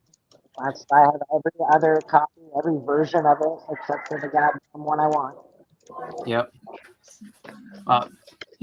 It's just it's all about persistence, And the hard part of that, with you trying to trade for it, you always need to have people that are like, well, but like there's always gonna be people that I have to sit there and be like, well, I have to win in this trade. If I don't win, then sort of like I'll trade you this plus, all right. So I'll take this from you, absolutely, but you have to kick in a little bit of money too. I'm sorry.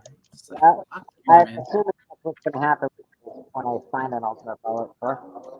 Yeah, that they exist. There's plenty of them out there. That has to be. It's just like it was a big book, so a lot of people got them. They just don't want to give them up because they know that Miles is that character, and I know a lot of people think or are hoping that that new Spider Boy is like, oh no, that's gonna be like the new Miles. You'll see. Maybe not. You never know. And so was Spider-Man 99, and so was every other fucking Spider-Man that they've come up with. I don't think that 2099 was supposed to replace anything. I think that 2099 was just like, oh, this is just like a futuristic Spider-Man. This would be cool. But I mean, I think that when it comes to like new characters to try and I guess be the I guess the future of a franchise type thing, it's not easy to do. Like a lot of people love to put that faith and like, oh no, this guy's gonna do this. It's like, I don't know, man. That's a tough ask in a lot of ways. Yeah, no, it's not easy to become the face of a franchise like Spider-Man or like Batman or Superman or somebody like that. So definitely. Well, and it's like like you think about it, where it's like you have like Spider-Gwen jumped up and people go, oh, Spider-Gwen. It's like, but you got to think about that. I mean, that's kind of like that and Miles are both like lightning in a bottle. It's like because there's been other Spider Women that have come out since Jessica Drew. You know what I mean? I like Spider-Gwen's outfit. I like the way they draw her, so I can see what the appeal for that. I don't know why the comic is so expensive. I see the appeal for Spider-Gwen. I think she's awesome. Well, yeah, and it's just one of those things where people just latched onto it like, oh, this because like you've had Spider Girl, you've had was it the one with the orange cover? I think they call her like Arania. Like you had that, You've had what's it called, Julia Carpenter, that that came. It was introduced in the Secret Wars. Like there's been a bunch of like Spider Women or women Spider characters that people just they don't really care about. But Spider Gwen, just people like, yep, need her. So it's very tough to sit there and think that I made this one character. And it's gonna stick. Like, 2023, I Spider people now.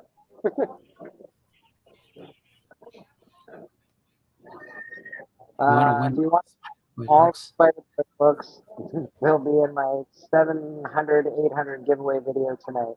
All right, thanks, Trev. Appreciate that, buddy. Yeah, I mean that's pretty cool. But that's cool. How's that been, man? Trev? Definitely. I know a lot of people really are banking on that book being something, just because the convention I went to back in April, like right after that book came out, I mean, people had like stacks of them. And they're just going to Humberto Ramos, like can you sign this? Can you do a remark? So he was just remarking and signing all day, and it was just. What do y'all think about them? What do y'all think about them Superman foils? I think that I'm gonna wait about a year and grab a couple. Foils? You can buy them for pretty cheap right now. Like the 181. Yeah. I know Billy has in his store. I think I paid $5 for it. I got the Superman one. Oh yeah, I know. I'm saying. Oh, okay. All the foils that are coming out, you can get them fairly cheap, and if you get them, they're nice. Like the Comic Tom ones, they look pretty good. Yeah, I kind of like the bloody Death of Superman one. I might get it eventually. Yeah, I think they're kind of hot right now, so probably just wait a minute and they'll probably just go bloop back down. Yeah. Right. But, you need something else to take the attention away from it. So. Yeah, but there's a couple of the facsimiles that are coming out that are in the foils that you can get for under $5, even though some places have them for around $10. Yeah. And then the other places like eBay that have them for like much more than that because yeah, people are crazy. Yeah, I just ordered the 181 from Billy, but he's about to jump his up to 8 because a lot of people are going up to like 10 to 15. Damn. Books, and I've also got that's another one that someone can say like I have this it's another 181 that I can just be like, all right, I don't have this, but I got this other one, so I got this other version. So it's actually kind of funny with some of those like if you collect like Spider-Man 300 homages, like I mean you can make a collection just out of that. There's I mean there's hundreds of them. There's so many. You don't even know half of the ones that are on because there's so many exclusives and like independent ones that are on there that are homaging that, and you can't. There's impossible to find. Literally. Or like Hulk 340 homages is like like again so you can make a collection out of those. And then there's other ones that it's funny because it's like there's other ones that may have actually I found that out when I was trying to look up different homage colors. It's like there's so many of them that people like. So the most famous one is the one that people like. So it's like, oh, Hulk 340, but if you go back far enough, there's actually some of them that like, oh shit, like this is actually this cover. Was it She-Hulk #2? I think it is. It's either #2 or 3, where she's getting knocked out of the window. That's a Batman cover from like way back. It's like so someone just went ahead and like, oh yeah, this. And it's like, oh, like, but the first time people became conscious of it is like, oh, well, this, I first saw this in She-Hulk 2. So anything I see that kind of follows that is a She-Hulk 2. It's like, no, actually, go back. Like, the Flash, that Flash cover where it's him and Jay Garrick and they're running, like, I'll save you. Like, it's just like that's a old, like, that's a golden age book that predates that. It's a war comic, which is like, who knew? You know what I mean? Like, who knew that someone said, oh, like, this is a cool idea. Let me go ahead and just do this. And, it's a superhero comic. No one's ever seen it before. So this will be, where it kind of starts from. And then it's funny, you could keep going down the line. It's like, how many other times have you seen it? So, I thought about doing that, where it's just like, oh, this would be kind of a cool video. It's like, oh, so you thought that this was the first time you've seen this? Guess what? It existed way back there. Like, everybody copies. Everybody cheats on each other's paper. Sure do. No, don't highlight you brought up me. Scout comics earlier, and I said in the chat, I was like, Scout actually has some good books. They're good I spent a lot of time with Andrea who is the editor for Scott Comics. He has his own books and everything over the weekend at Motor City, and he's a really nice guy. He's actually hooking me up with a couple people, and this is one of their titles. It's called King Jira, Hungry Like a Monster. So this guy will be on my show on the 30th, and he has a couple more books coming out. But I've read a lot of their titles. They have a lot of good, like the wackadoodle, like weird stuff, horror, sci-fi, fantasy things. And I love it. That's how I got to know those guys. Henchgirl. Yeah. I was like, really? And then I forget who used to do the comic Heathen. Heathen was a good story. I like that. I like that book a lot. It wasn't Scout. I thought it was, but I was like, no, it's not Scout. It's somebody else. But yeah, Henchgirl was fun though. Henchgirl was actually really funny. Like it was just like, We Don't Kill Spiders was good. I like that one a lot. His new series, Andrea's new series, looks pretty good. There's some David Mack covers for that. I can't remember what it's called. Shield something. Shield. I have to look it up. But yeah, he's also going to be on my channel. He's a really nice guy. They have some cool titles. But yeah, he actually is the one that was like, you like Godzilla? Check this out. And it was like, it's got Godzilla and pizza. I was like, say no more. I'm buying it. Done and done. I gotta be careful because it's contact information on the back. But yeah, yeah, this is amazing. I love this book. Yeah, the guys that did Heathen, or the ones that put out that actually put out in mass was called Vault Comics. I love Vault. Vault. Yeah, no, they have a lot of good stuff too. I like the indies. I like Scout, Vault, Boom's pretty good. There's a lot of like random little small titles, and a lot of the people I have coming up have their own little studios, like Detroit-based studios that have like a really in-depth comic series. So I have like 3 or 4 of them lined up for my series, and they're really nice. So I can't wait for people to see. Cool. Yeah, because I think that when it comes to that type of stuff, it's like a lot of the indies that don't get or a lot of the independent companies, and it's nice to see them grow and get more stuff. Yeah, that's exciting. Out, but it's just like, but it's tough for any of them. Even if they have good books, it's like this. It's such a small group of the audience that looks into. Oh yeah. Those. Okay, let me show So you. it's tough. It's really tough for them to grow, but to help them get exposure is really cool though. Yeah, no, that's what I'm all about, and that's why I like having people on my show, because I like it when like new people are introduced to our little community. Yeah, we lost Bleeker big time. So these are some of the people that have their own independent comic. They're Detroit based. His name's Andre Batts. This is Andre Batts, and that's his comic company. He has his own comic company. It's called urbanstylecomics.com, and they actually throw every year. They've done it for 12 years in a row. Their own little comic city. It's called City Black Age. It's their own little Comic Con, which is pretty neat. So they're actually really cool. So I actually might end up going to this. It's in where's the date? Oh, it's this weekend. I don't know if I can make it this weekend, but yeah. But yeah, this is one. And then the other guy, this guy that I have on my show on the 16th. Yeah, no, the 9th. He'll be in 2 weeks. He has his own. It's called 1313. So it's a Detroit-based book. Nice. So he's actually really cool. His name's Dave. They're all up at in Phil's area right now. Traverse City the Capitol Con. So that's cool. I can't believe Boston came back on the heat like that, man. Oh, well, I mean, it was all, I'll say, like one of those things where I think they're just playing with their backs against the wall. So we'll see how long that can happen for, because it's the way that they're playing now. Yeah, it's great.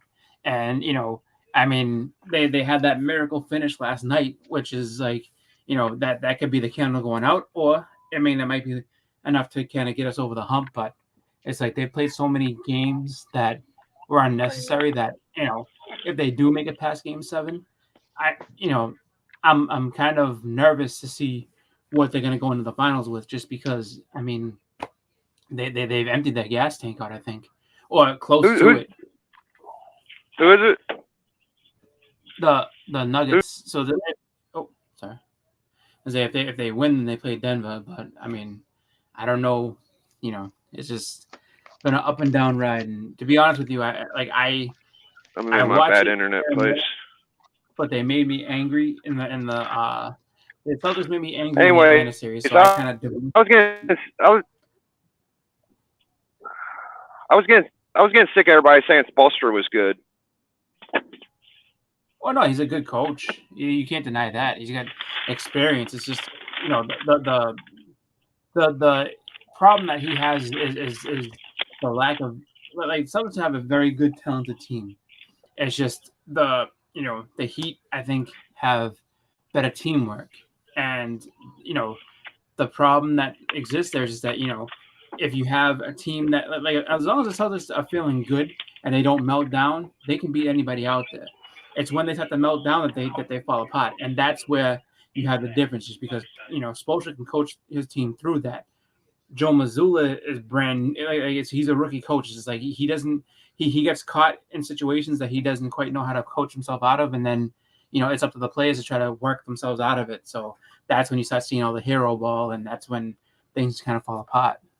But it's we'll see what happens. Just because Game 7 is going to be a tough one. And what I was saying is early in the playoffs, they made me angry because I got really emotionally invested last year, and then this year I was like, they lost. I think it was like a Game 5 against the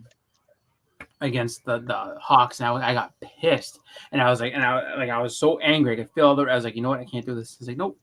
I will watch the games if I feel like it. If I don't feel like it, I won't watch them. So I've caught pretty much every game, just like bits and pieces rather than sitting there just watching it and going nuts. But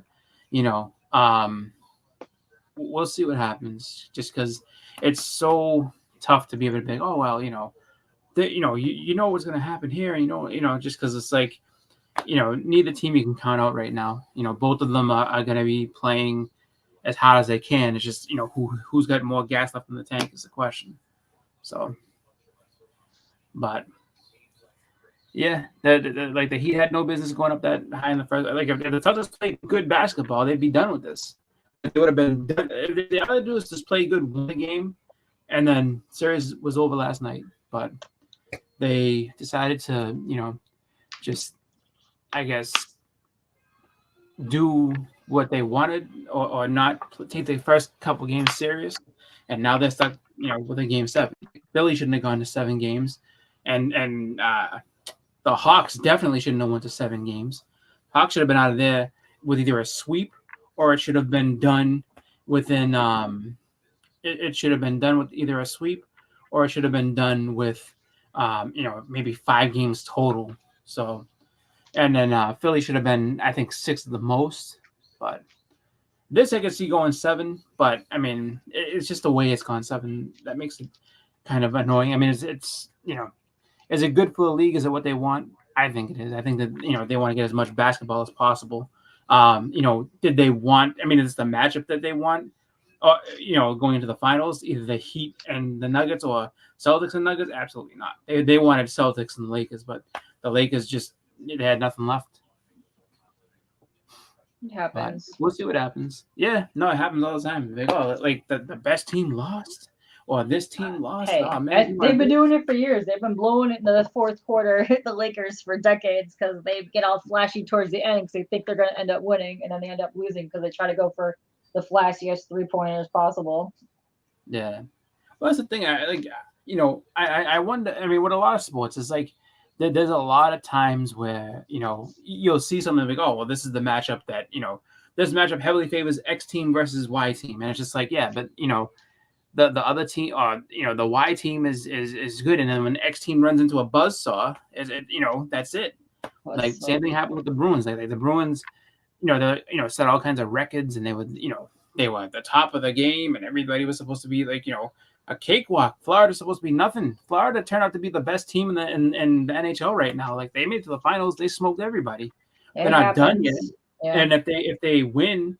Then everybody who was like, it gives a team another excuse to be able to say, well, we ran into a buzzsaw. See, we know who knew that the Panthers was this good. Like, they're just and it's a tough thing. It's just like, a lot of times, sports can be unpredictable. then sometimes it's predictable. It's like the best team is just gonna win. That's the way it is. So Yeah, it's been happening for the dawn of time. That Yep. sometimes the good teams to get up there, to get ready in the playoffs, and they just freaking choke. It happens. Happens to the best of them. Well, you know what I noticed too that's kind of funny is so they legalized gambling here like recently, and everybody everybody like now is all about like, oh, like you're gonna put a bet on this, and like I've noticed Hello. wide thing or not, but I noticed that like a lot of times it's like, oh, like in going into the fourth quarter, here's the prop bets that you can put. I was like, holy shit. And we never used to get that before. No one ever used to be sitting there like, oh, you might want to think about betting this thing. But now it's just like, everywhere's, I don't know if gambling's legal nationwide, but it seems like it. And it's just like, now you have that to contend with and everything. So it's just like, every sport has that new aspect to it where it's like, oh, you can bet on everything. And it's so crazy because like I have friends that like like they like betting just because it makes the game more fun and everything like that. And my friend Steve was like, yeah, he's like, I'm starting to think I want to bet innings of baseball. I'm like, are you serious? So it's not enough to just bet the game. You want to bet on innings of baseball. So potentially you want to make 9 bets in a game like that. That's crazy talk. That's just a waste of money. But crazy, as people do now. So, but I think that the fun part is gonna be just, the fun part for me is just that whole disconnect of it, where it's just like if the Celtics win, great. If they lose, whatever. Just because it's too much. Like some people get so wrapped up into it that there's nothing you can do. You just gotta and they get so angry and it's just like and he's like you just blew stuff. Big time, yeah. Because that was me. I was like, these fucking guys, and I was yelling and screaming. I was about to sit there and throw the remote, and I was like, I'm not doing this. You can't be doing that. I will not turn into one of those right now. Yeah, you definitely want to do that. You go do that, it's slippery slip, and then you're always angry and pissed off that you don't like your team anymore. Yeah, I can show you. I can show you. This Xbox controller that I have, it's now been retired because I was playing a game and I got mad and I was just like, so the top stick used to stay normal. Now like it's just like you can't move it right anymore. Just you should hop on our Mario Kart group. It's amazing. We kick each other's asses and we talk mad shit to each other. It's very therapeutic. A lot of people. I like Mario. I have fun with that. Yeah. Good group. It's like Kelly, Lady. Oh, hey Fish, what's up? I think my favorite thing. That's not Fish. That's not Bleeker. Yeah, no, I'm not Bleeker. I am Boston Chris. Bleeker's stand-in because Bleeker, I'm assuming his shit died, but then he didn't have his coat on. So I'm going to assume all of his chargers and his battery packs were in the coat that he left at home. That's what I'm going to guess. Oh, maybe. Yeah. He was having internet issues. He was having all kinds of issues. I'm assuming there is no internet there because it's like in the middle of the market. Yeah. Either that or it's just if there's Wi-Fi there, it's probably getting like just maxed. No, they have Wi-Fi. They have Wi-Fi if I remember correctly. He was saying because I forgot about it. They don't charge them much to use it. I think it's like $5 or something. I think they have to have it because that's how you use your card readers. Yeah. I think it's like $5. If it's a busy day up there, it's probably being maxed out by everything. So probably. Dude, I don't mind Mario Kart. Actually, I like Mario Kart. I don't mind losing in Mario Kart just because. Oh, it's amazing. As long as because the way I look at it is like if I'm getting killed in a race, it's like wow, man. I mean, it's just I gotta play spoiler. So it's like, all right, I'm pretty good, and I can win, but I like to stay mid tier so I could take everybody out. That's my thing, and I like the shit talking Glenn and Callie and Lady if they're in here. I mean, I like to win if I can, but for when I play against a computer, I do my best to win. But when it's when it's against other people, I'll do my best to win, but sometimes it's just fun to be able to sit there and be like, all right, hold on, let me go ahead and just throw this blue shell at you or whatever you get, like because like I noticed that like when you're winning, you get the worst power ups. Like the best thing you get is a banana. You get and a banana maybe a and mushroom. a coin. That's it. Yeah. So But if that's not fun for me. That's not fun. I like getting the shells and destroying people's dreams. Yeah. Where I go. Like the one for the one for the GameCube was the best one. I had the deadliest combination you could ever have, and it was phenomenal. If you had Baby Koopa and Baby Mario, you were unbeatable. Just because you had two specials, the two special things that you would get would be the big shell and the green chomp. Yeah, I rock the Tanuki Suit Mario on a teddy bear cart with tiny wheels and a cloud balloon. It's amazing.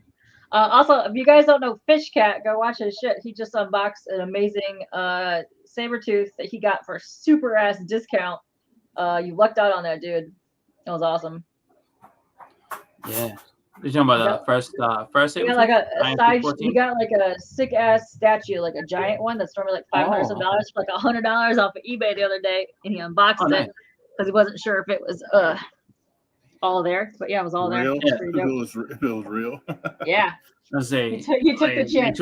Make sure it wasn't just a big cinder block in that box. Yeah, could be. You never know. I've seen weirder things being shipped to people. Yeah. Tekken is fun until you lose. Yeah. I gotta like I keep on looking at the list of people for Terrificon. I have to keep on like just I guess changing the amount of like I'm only going for like the Friday just because I can't go all 3 days, but pretty sure that's the one Bill Morrison is going to. He told me he was going to be at Fan Expo, Heroes, and a couple other ones. But yeah, he's gonna be there. But then it's like like there's a lot of people that's gonna be there, and it's just like and there's a bunch of books I want to go and bring, but it's like there's a few I want to submit. But the problem is that I mean CGC should probably be there, which is great. But it's just like it's just expensive when they when they hit your card because they do it when they get the books there. So it's just like, but I mean like Chris Clamo's gonna be there, Walton Louise Simonson's gonna be there, and it's just I love Walt and Louise. They're great. I love them.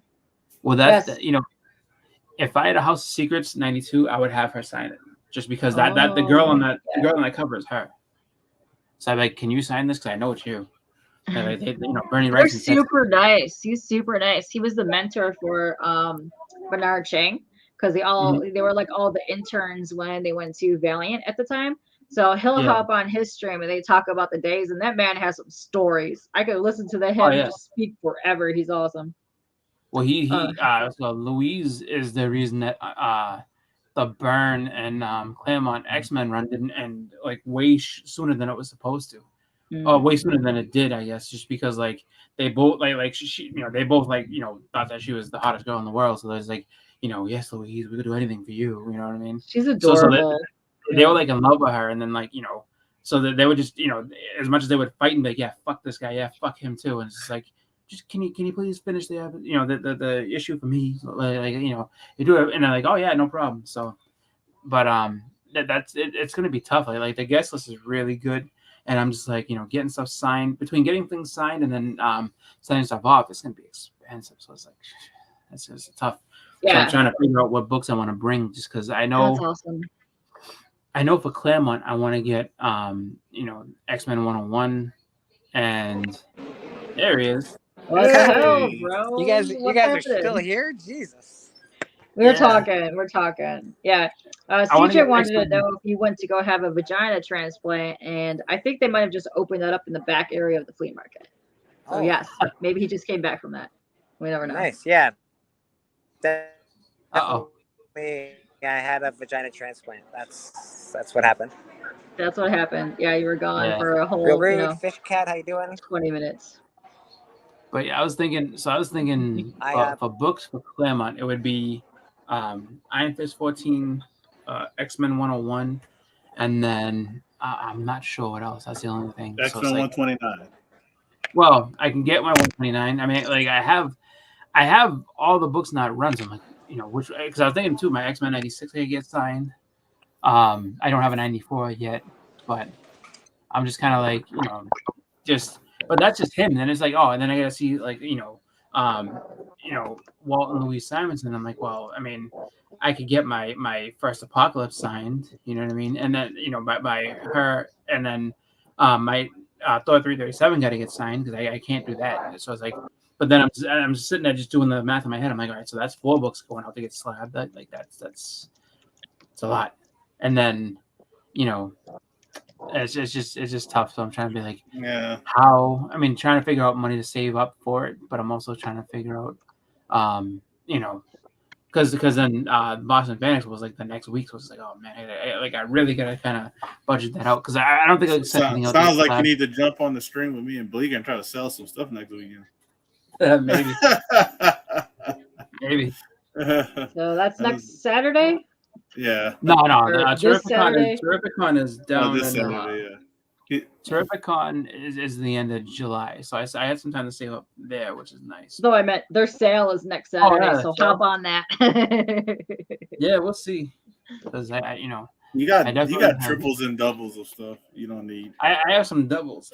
Like I think I've gone through a lot of my doubles. I don't have as many as I used to. So that's kind of the doubles and triples king. Yeah, I did, and I got rid of a bunch of stuff, which was nice. I did the math on how much I'm going to spend in Dallas, and and that's not including the grading fee. So luckily, CGC is not going to take the money out until they get checked in in Florida. But the grading fee is going to be a good little whammy as well, like $400 just for like 15 books. Just for 15 books. You said $200 for 15 books? No, $400 for 15 books. That's actually not bad. Like going off of what I paid to capture that's not bad at all. Actually, it is cheaper to go through straight. Oh my God. When you go straight to CGC and not the third party, it's like $20 to $25 cheaper per book because capture charges like $60 something. It was sad. I'm happy they're gonna be there. If I want to, I could get some stuff. I'm actually gonna do it, but CBCS is gonna do on-site grading, so I'm actually gonna get like at least 2, maybe 3 books on-site graded just to have that experience. But the rest I'm just gonna do CGC. The signature stuff and just get it back or whatever. But I got to try the on-site grading just because. Giving you books Friday and get them back Saturday, you can't pass that up. Yeah, no, that would be really cool. I would hope. I mean, they never do it up here, which would be nice. But I mean, if they did, then I would definitely do that. Like, okay, it's hard to do that when you think about it because they got to bring equipment. They got to bring all that equipment to do the slab. So. It makes sense for CBCS to do it at Dallas because their home operations is in Texas. So, they're just going to be probably either driving the books down to their operations or bringing the equipment up there, which I'm thinking that they're just going to drive the books to the operation, and just get them done that evening. They're going to be working this nonstop for like the next 2 days, that Friday and Saturday. But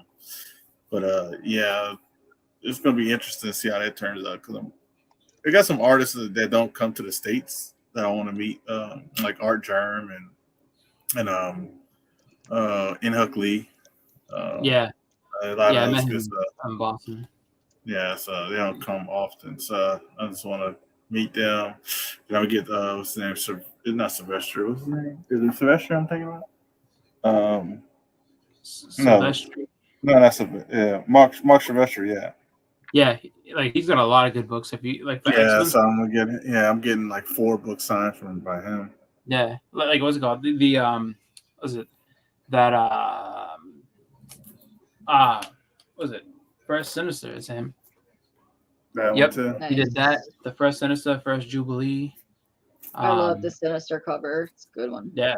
I'm getting all of those signed. Jubilee, Sinister, and the one I just showed. Not that one, but Sinister's such a good character. I wish they did more with his character. I definitely want to see him in the movies. I think that's why I say he fits perfect for the movies that how they've been going. So I mean, Yeah. and they probably change it up a Uh, little bit, but yeah. it'll be basically a guy who's been experimenting on humans and turning them into mutants, probably. Love it. Yeah. Yeah, I'm really big into the Mojo and like Spiral and Long Shot era of X-Men, Yeah. so I really want to see a good version of that. Yeah. They I don't know. See, that's the funny part. Is like I would wonder them doing a Mojo. I don't think I think they do a good job with it. I just think that Well, there you was a know, couple posts in the I would last see month it. that said that was going to be coming in one of the newer movies, the Mojo Dimension thing. I Hmm. can't remember where I read it, but yeah, that would be great if that was awesome. I just Oh, hope yeah, they no, don't screw it up with like really crappy CGI. I just really hope that's. I mean, they may and they may not, but you know, I think the best part about that is the whole like Running Man aspect of it, where it's just like it's all a big game show. It's all television. Blondie. But yeah, it like morphs into my hair. There you go. Yeah. But yeah, like you know, that I think is really cool that they're gonna do. I mean, that if they do it, And like also, you know, can't wait for. yeah, that'd be fun to finally see him. I know, that'd be awesome. It's a sexy little stud. Look at this stud muffin right there. Come on, look at those ears. I mean, that's the most aggressive kiss I've ever seen. Like his eyes are open. Look at him. He must have just kissed Thor as well. Look at this. Yeah, Thor's just like what? He's just like, huh? What happened? Oh no, it's all like. Yeah, but he is. I mean, there was no pleasure at all. Like he did not care about kissing Thor. I mean, kissing Rogue at all. He was like, no, you ain't nothing to me. Yeah, no. She's like, and he's just like, nah. Yeah. It's almost like he doesn't know what he's doing. Like she's just like, yeah, like, might have been his first kiss ever. Then he upgraded after he found Thor. Then he figured it out. Yeah, You know what? the time of his life.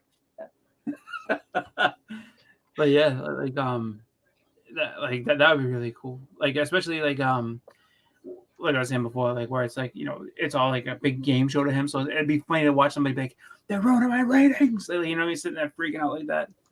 Oh, that'd be awesome. Yeah. And then the fact that Mojo is like actually very dangerous on top of that too is pretty cool. And Spiral's awesome. I always love her Spiral character. so much. I I still felt have bad. You feel bad for her if you really read like what's going on, just because like you know that's actually like Longshot's like girlfriend or whatever. Like she loves Longshot and he loves her too, but it's just like they're just on opposite sides of everything, and it's just like you know, and then she got you know she got augmented you know and there was nothing she could you know what I mean. It's just like that's what happens here. Like I'm not lucky like you. I don't have that power like you got.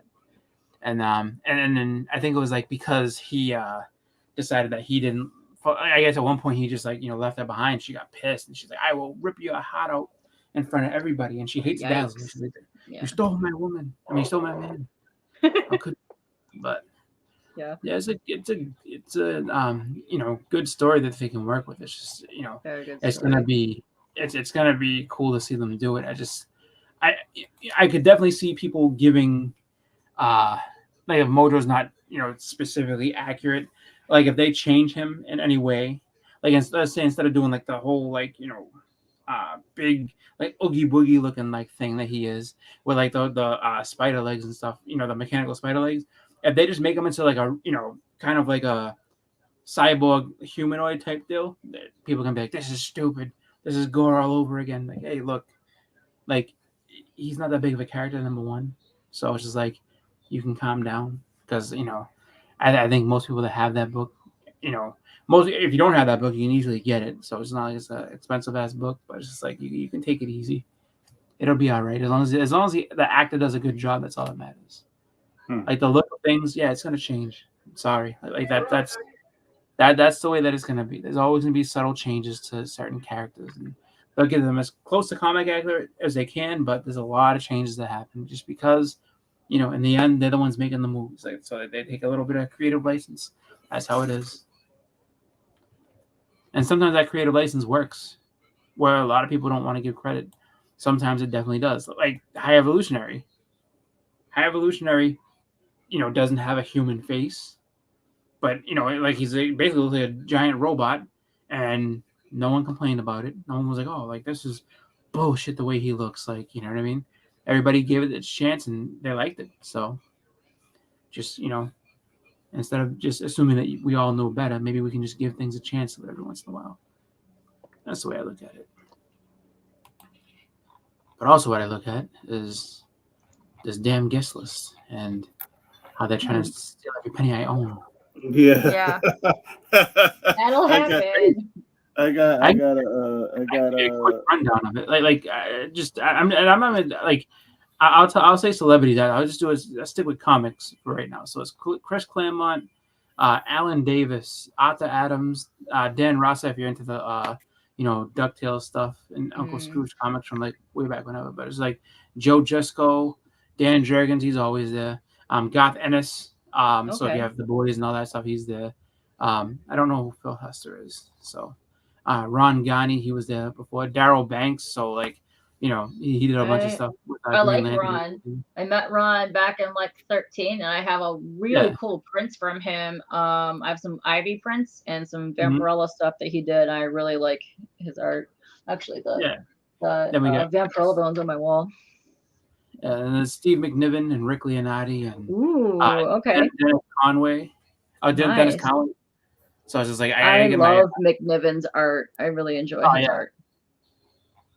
And then was it so Dennis Cowan, let's see, Pat O'Leaf, was it Jim Balent, Tom King, Mitch Gerards, David Finch, Glenn Fabry, nice. Ryan Otley, Ron. Shit. That's a nice one. That is a good con.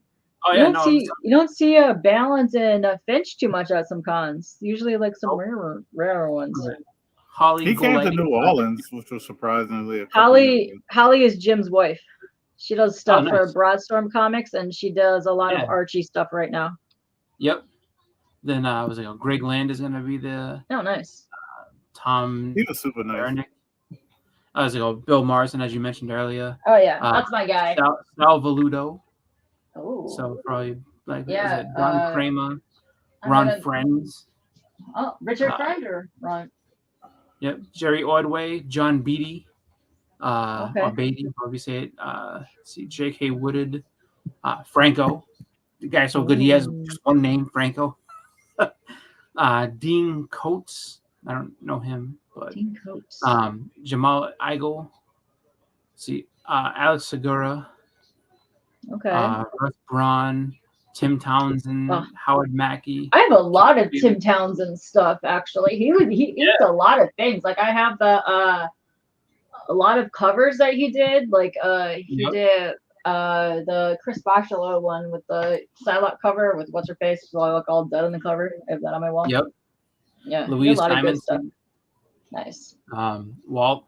And so because she was an editor and stuff like that, she did. Like, I could actually get her on my New Mutants 87 if I wanted to. Oh snap! And then so Walt, we all know his books. It's like so many good ones. Mike McCone, he did a lot of Teen Titans stuff. And, Fantastic Four. Val Zemeckis, Tom Rainey. Okay. Afua Richardson, Jim Calafiore, Ron Wilson. Okay. Brett Blevins. So if you have the old Power Rangers comics, he did those. Brett Breeding, Kyle Potts, Joe St. Pierre, Rich Maurizio. So he did some of the Valiant Super Mario Brothers and Animaniacs comics. Was it Ken Wheaton? He does I guess a lot of the Bongo comics. So he does Simpsons and stuff like that. Keith Champagne. He'll probably be next to a Bill Morrison's table, probably. Yeah, Mike DiCarlo. So he's the guy that did the first appearance of Lobo. Let's see, Tony Cordos, Tom Nguyen, Dan Parent. So if you're an Archie person, Dan Parent's gonna be there. Let's see, Terry Kavanaugh, who did a lot of writing and editing. Tony Harris, who does a lot of covers. I'm gonna mess this guy's name up. Wade Von Grawbadger, I think his name is. That's a name. Randy Emberlin, Mike Golden, Atta Soydam. So he does a lot of the what the hell is that shit? The zombie covers. Jim Salicrup, he's a writer and editor. I have Silvestri penciled and then colored by Sudan for Lady Death. Don No Soul Simpson. Actually, no, it's a guy. So his name is Don Simpson, but there was a movie called Amazon Woman on the Moon, and they had this guy that was played by David Allen Gray called Don No Soul Simmons, and so I always call him No Soul Simpson. Are you back, or what's happening there?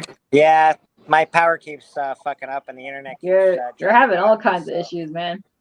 Yeah, we got issues today. I should probably end it so you guys don't get stuck on my stream. Oh, we can always leave, and then your stream can just run in like the dark background of the abyss forever. You know. That is perfectly cool. Yeah. What?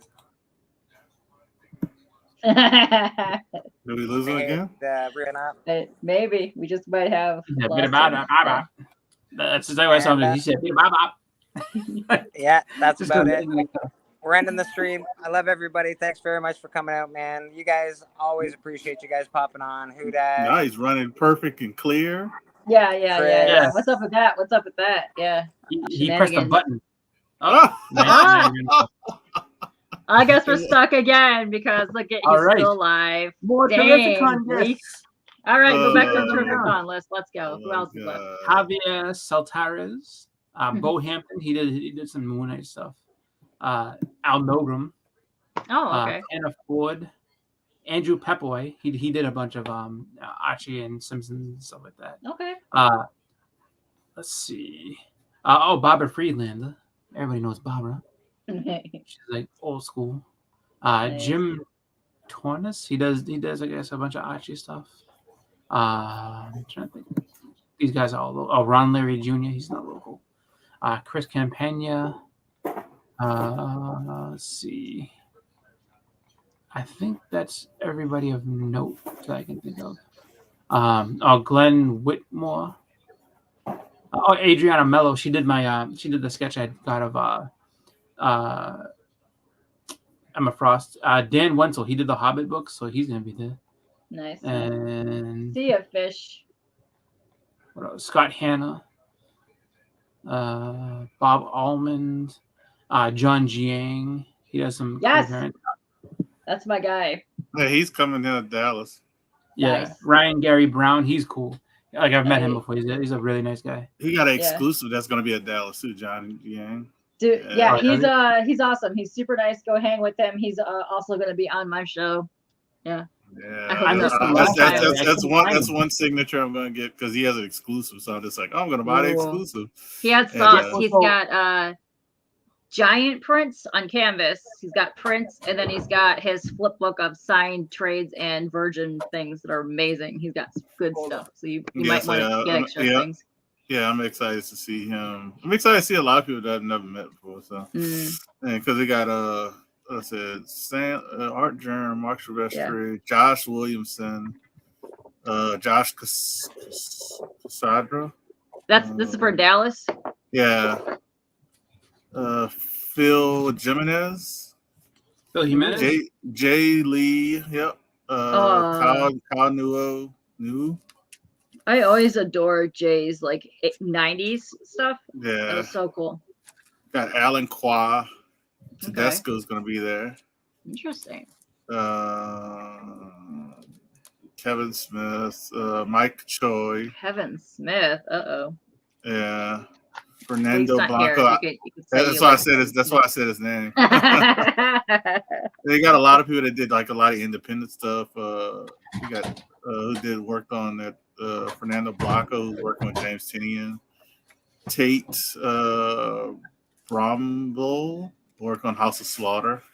Okay. And Martinez Bino worked on Nice House on the Lake. Derek Chu, Clayton Crane, Sam De La Rosa. There you go. Some good stuff. I got a whole bunch. I got a whole bunch of lists. I went nuts and I had to buy that electric Derek Chu cover from the. These are Joe Rubenstein. Oh yeah. Joe Rubenstein. And you can see that I had the stupid sticker on it because I couldn't find him last year. I was sitting there. Marco Suyon. I walked by him about 17 times. I'm like, where the fuck is this guy? I couldn't find him. He's super nice. Yeah, I walked by him a couple times and didn't even realize he was even there because he was booth next to Biz. So my vision went bloop to Biz. Yeah. Then like about a couple hours later, I went up and we were talking to him because we lost our friend because he had to go to CGC to sign a bunch of stuff for a fan. Yeah, he had to do his homework. That's So what they call it. that Do your we were homework. up at the thing. I was like, "Oh, I know you. You have that cover that I like." And he was like, "Yeah," because my friend that was also there they had they all had covers for the TMNT Lost Days, so they bonded, and then we bonded because of our love for the Biz. So we got to talk to him for like an hour. You know what? You're gonna probably see a lot more celebrities go to these conventions now because the writing strike is going on. Oh yeah. So they're not really doing anything unless they're already kind of stuck. filming. Yeah. So you're gonna see a lot of that too. Yeah, there's a ton. It's just like but I mean that was just a list of the the people that are coming for comics, and it's like just alone I'm like, oh my god, I was like I could easily sit there and be like, all right, let me fill a short box of everything I want to get signed. And that'll be and then you'll be broke. Yeah. But then like you said, celebrities. So let me go down the celebrities that they're gonna have. Well, what's his name? Oh man, you said his name earlier. Greg Land. Yeah, he does 3 free signatures. If cool. you're not getting them graded. Yeah. So I mean that's cool. Yeah, so you can get like 3 things signed, and as long as you're not getting it graded, there you go. Exactly, which is cool. I'd definitely be taking advantage of that. Where did my phone go? I wonder if Blake thinks like he ended the stream. That's why he's not coming back. let me message him to let him know it's still running. Yeah. Like I thought he was about to do it, and then it just crashed. It just and I think it's because I said, "Oh, it's running clear now." Yeah, and you can hear him, and all of a sudden the internet, the power must have went. Not today. So just a little list of celebrities that they have. Jonathan Frakes. So what's it called? Captain Riker is going to be there. Anthony Michael Hall. Celebrities. Yeah. I don't know who Jean Francis is. She's from General. We're gonna have all of the Daredevil people there. Okay. We got Michael Bain or Bean, whatever it is. From D'Onofrio. He from was it Terminator and Aliens? Which I have the first appearance of Aliens in comics, so it's like I could get that signed by him if I wanted to, but and a couple of Star Trek people. Zachary Levi's saving me some money, so I'm just gonna get another book signed by the Star Wars people. Let's see. I don't have any Sailor Moon, but there's a lady named Christina V. She's like a voice actress, and then Christina V is one of the OG anime names. Yeah. Was it her and Amanda Wynn are my favorite from the 90s? Is it Gray the Little or whatever? She was Mandy from Billy and Mandy. I was like, oh shit, that's pretty cool. And then was it Eric Vale, who was Trunks, Sean Gunn, Sean Kanan, so what's it called? Karate's Bad Boy. Was it Sean Patrick Flannery? Was it? I guess this crew's gonna be here too. The Turtles people, so all the Turtles.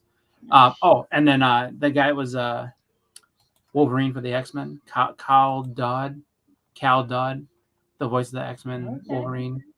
Let's see, Colby Minifie. She's in The Boys. She's like the person that takes over after what's his name dies. Sam Edgar. Is it some guy from Smallville named John Glover? John Wesley Shipp for all you Flash fans. Jeffrey Combs, who's been in a bunch of shit. I don't know who he is. Jeffrey Combs? You don't know Jeffrey Combs? I've seen him. I just don't... Meister? Come on. He was in The Frighteners, most Reanimator. Yeah, he was in Reanimator. Yes. Let's see, John Segura. He was like he was in She-Hulk. Let's see, Michael Cudlitz. He's been in a bunch of stuff. Cutlass. I know him. Yeah. Let's see. Alex Levinelli, so Atuma from Black Panther. Okay, I like that guy. Ian Michael Smith. So if you have a weird science book, you know the weird science book. Yeah. The Danhausen, Ethan Page, and Wardlow from AEW. What is it? Ross Marquand. He was the Red Skull in the Infinity War movies. Cooper Andrews, Shazam's dad, and Shazam. Steve Agee, Rachel McFarlane. So I guess Seth MacFarlane's wife. Okay. Michael Hagney, who apparently was a lot of Pokemon. That's all I see is a bunch of Pokemon. So it's like he was, let's see, he was Blastoise. I mean, he was a big Blastoise fan, or Charmander. Nice. Oh, Jeff Bennett, Johnny Bravo. Johnny Bravo's gonna be there. How the hell you know? Hey. And then Larry Kenny, who was Lion-O and Count Chocula. Oh, Count Chocula. He was Count Chocula as well. Nice. Yeah, and they say more to come, and I'm just like, fuck, man. So it's just like, That's cool. like I was tempted to get Larry, so I got Brett Beating to sign my Thundercats #1, but like Larry Kenny was sitting there with like nobody. I'm like, oh, that would be cool, but I'm gonna sign that too. That was weird. Like when I saw the lines, like when I first got there, like nobody was at John's table, nobody was at Biz's table, nobody was at Jimmy Tyndall's table. I think the person that had the longest line was Bob Campo, the Ren and Stimpy guy. Had the longest line out of anybody. Bob Camp, I was stunned by that. Yeah, I was stunned by that. Jamie Tyndall was just sitting there by himself. He was like, "Yeah, bro, what's up?" Yeah, it's weird. Like a lot of times, like people. Like I remember, it was a long time ago. It was like maybe like 2016. Yeah. Which and I went to. It was before they switched to Fan Expo, and but they had William Shatner there, and he was right. So right next to him was Eric Larson, and me and Amazing Marinator had gone. There you go. There's some Jamie Tyndall for you. Yeah, I got it from him there. He gave me. But we're just sitting there, and so the line, of course, the line for William Shatner is like down the hall and everything. It's like Jesus Christ, and then there's Eric Larson just sitting there by himself. No one's bugging him. No one's talking to him. And then Amazing Marinator yelled at everybody. He's like, "Do you not know who this man is? Are you serious?" Look at the Biz. Come on, how can you not like the Biz? Who dat? It was like, but we got to have a great conversation with him just because everyone else just took off. That's pretty cool. I like that. Yeah. So this I actually bought the comic also. It is the anniversary edition of Lobo 1 from the Biz run. So it's the same comic, but it just got a brand new art for it. That's so cool. I actually got the comic and it's pretty dope. Look at the detail in the arms and the arm hair. Look at my dog's my favorite part. He's always been one of my favorite parts of the Lobo scene. But yeah, I'm excited because of that. I also invited Jamie Tyndall to be on. He told me to email him, so I guess he's bored all the time. So, he's bored at cons all the damn time. Yeah. He's probably just chilling. He's like, what the fuck, man? He was just sitting there, like bored out of his mind. Like, why the hell am I even here? Oh wait, that's what happens sometimes. Like that's why I feel like bad for some people, because like some people they don't care. But like like even because you gotta figure if he's not even doing commissions, if he's just literally sitting there, he's like literally just sitting there. Yeah. Like there's nothing for him to do. He's like, come get a sketch. I forgot. I gotta put this in something too, but I got art from this guy, and I gotta reach out to him because I want him on my show here. Who's that? It looks like it's Bennett. So this is Igor from Nightmare Before Christmas. Yeah, I was gonna say it has a very Nightmare Before Christmas look to it. Yeah, it was from his Halloween. What do you call that thing? Inktober sketches. Oh, really? That's cool. Yeah. I kind of have a whole original art thing just sitting on my little table right there because I have to frame them, and I'm worried if they're all gonna get destroyed, and I don't want my crow piece to get all smashed. Yeah. I try to do Inktober every once in a while, and I always like fall behind, and then I just don't. Like, out of all the years I've been doing art, which is many, I have done one Inktober piece, and every year I'm like, yeah, let's go. Yeah, that one. There he is. I'm sitting there like looking for it. I was like, yeah. I got this shit for like $1. I was like, yeah, I'll take that. Let me see if I can get. So see that thing in the corner right there? It's a Simon Bisley 9x12 Teenage Mutant Ninja Turtle piece. Oh, nice. Like I have I don't have a Ninja Turtle. I have the Raphael and it's like called Body Count. I have that. Oh, okay. Yeah. I got him to sign those. Yeah. Like he was actually really nice to me the first time I met him. Like last time I was like, I was like, it's cool. But like but he was nice to me. I had my daughter with me, so and he thought she was nice. So. Well, I was talking to his daughter, so I think that helped because he noticed like I was standing on the side because I was like fangirling, like I didn't know what to get. So then Is I that ended up chick talking to his the girl that's always with him? Yeah. So the one with the girl? curly dark hair, that's his daughter. Then he's got another girl next to him. I couldn't tell if that was his wife or not, but she was kind of in the background, but she took our pictures for us. And because he was like, no, man, we're taking a selfie. He's like, we're only taking a selfie if you flick off the camera. I was like, done, dude. That's what we're doing. But no, I was talking to his daughter for a while because she was just kind of on the side, and then she was just showing me like all of his new stuff. I was like, okay, that's cool. And then so he kind of liked that I was talking to her and not like, hey man, you're supposed to be talking to me, which happens though. I see people be rude to some people when they go to their booths. It's like, just stand and wait. Let that fan have their minute. They'll move, and then you'll get your turn. It's not a big time rush deal. Like there's literally one person ahead of you. Like relax. Yeah. Yeah. No, I see that a lot too. Where people just kind of be like, oh, and you get people that get like, well, I'm trying to get annoyed. I was like, okay. Yeah. Because some people up there talking about, and you remember the time that this happened here, and how do you feel when it's my ass? Get the fuck out of line, man. Yeah. Because some people do it. There are some people that I can tell that do it out of spite. It's almost like when you go to a mall or any place that has like a parking lot, and you just wait on that space, and the person sees you. And they've been in the car for like a good 2-3 minutes, and they could easily just pull out, but they're not going to do it because they're just like for whatever reason like territorial about their spot, and they know you're going to take their spot, and they're like, no, I'm not going to get out of here for you. Like, you want my spot? You can wait. It's like, are you serious? So, and I think that's what happens sometimes at conventions with some people. It's like, I always like this because you can tell like when the conversation shifts to like just nonsense talk. Yeah. And it's like, how do you feel about grapes? It's like, can you get the fuck out of line? Yeah, I noticed like a lot of times, like if you go up to a booth and there's somebody that's like doing that, and you could tell the artist is getting annoyed. I'll always just give them a glance and be like, "I'll be back," and then they can see like the relief on their face, like. Yeah, well, because you got to think about. I mean, just think about it from the point of view of that. Like, if you ever worked at a place and you're watching a line just build, like what I mean, where there was nobody and now someone's just taking their time. Like if you're at the supermarket. And someone's just taking, time putting all this stuff on. And if you're the cashier there, you're just like, oh my God, please, can you just fucking like speed this up, please? Because it's like, you watch that line build, like, now I got to deal with like 18 people. Like I don't want to deal with that many people. And I think that's what it comes down to. Because you don't know what the artist is going through.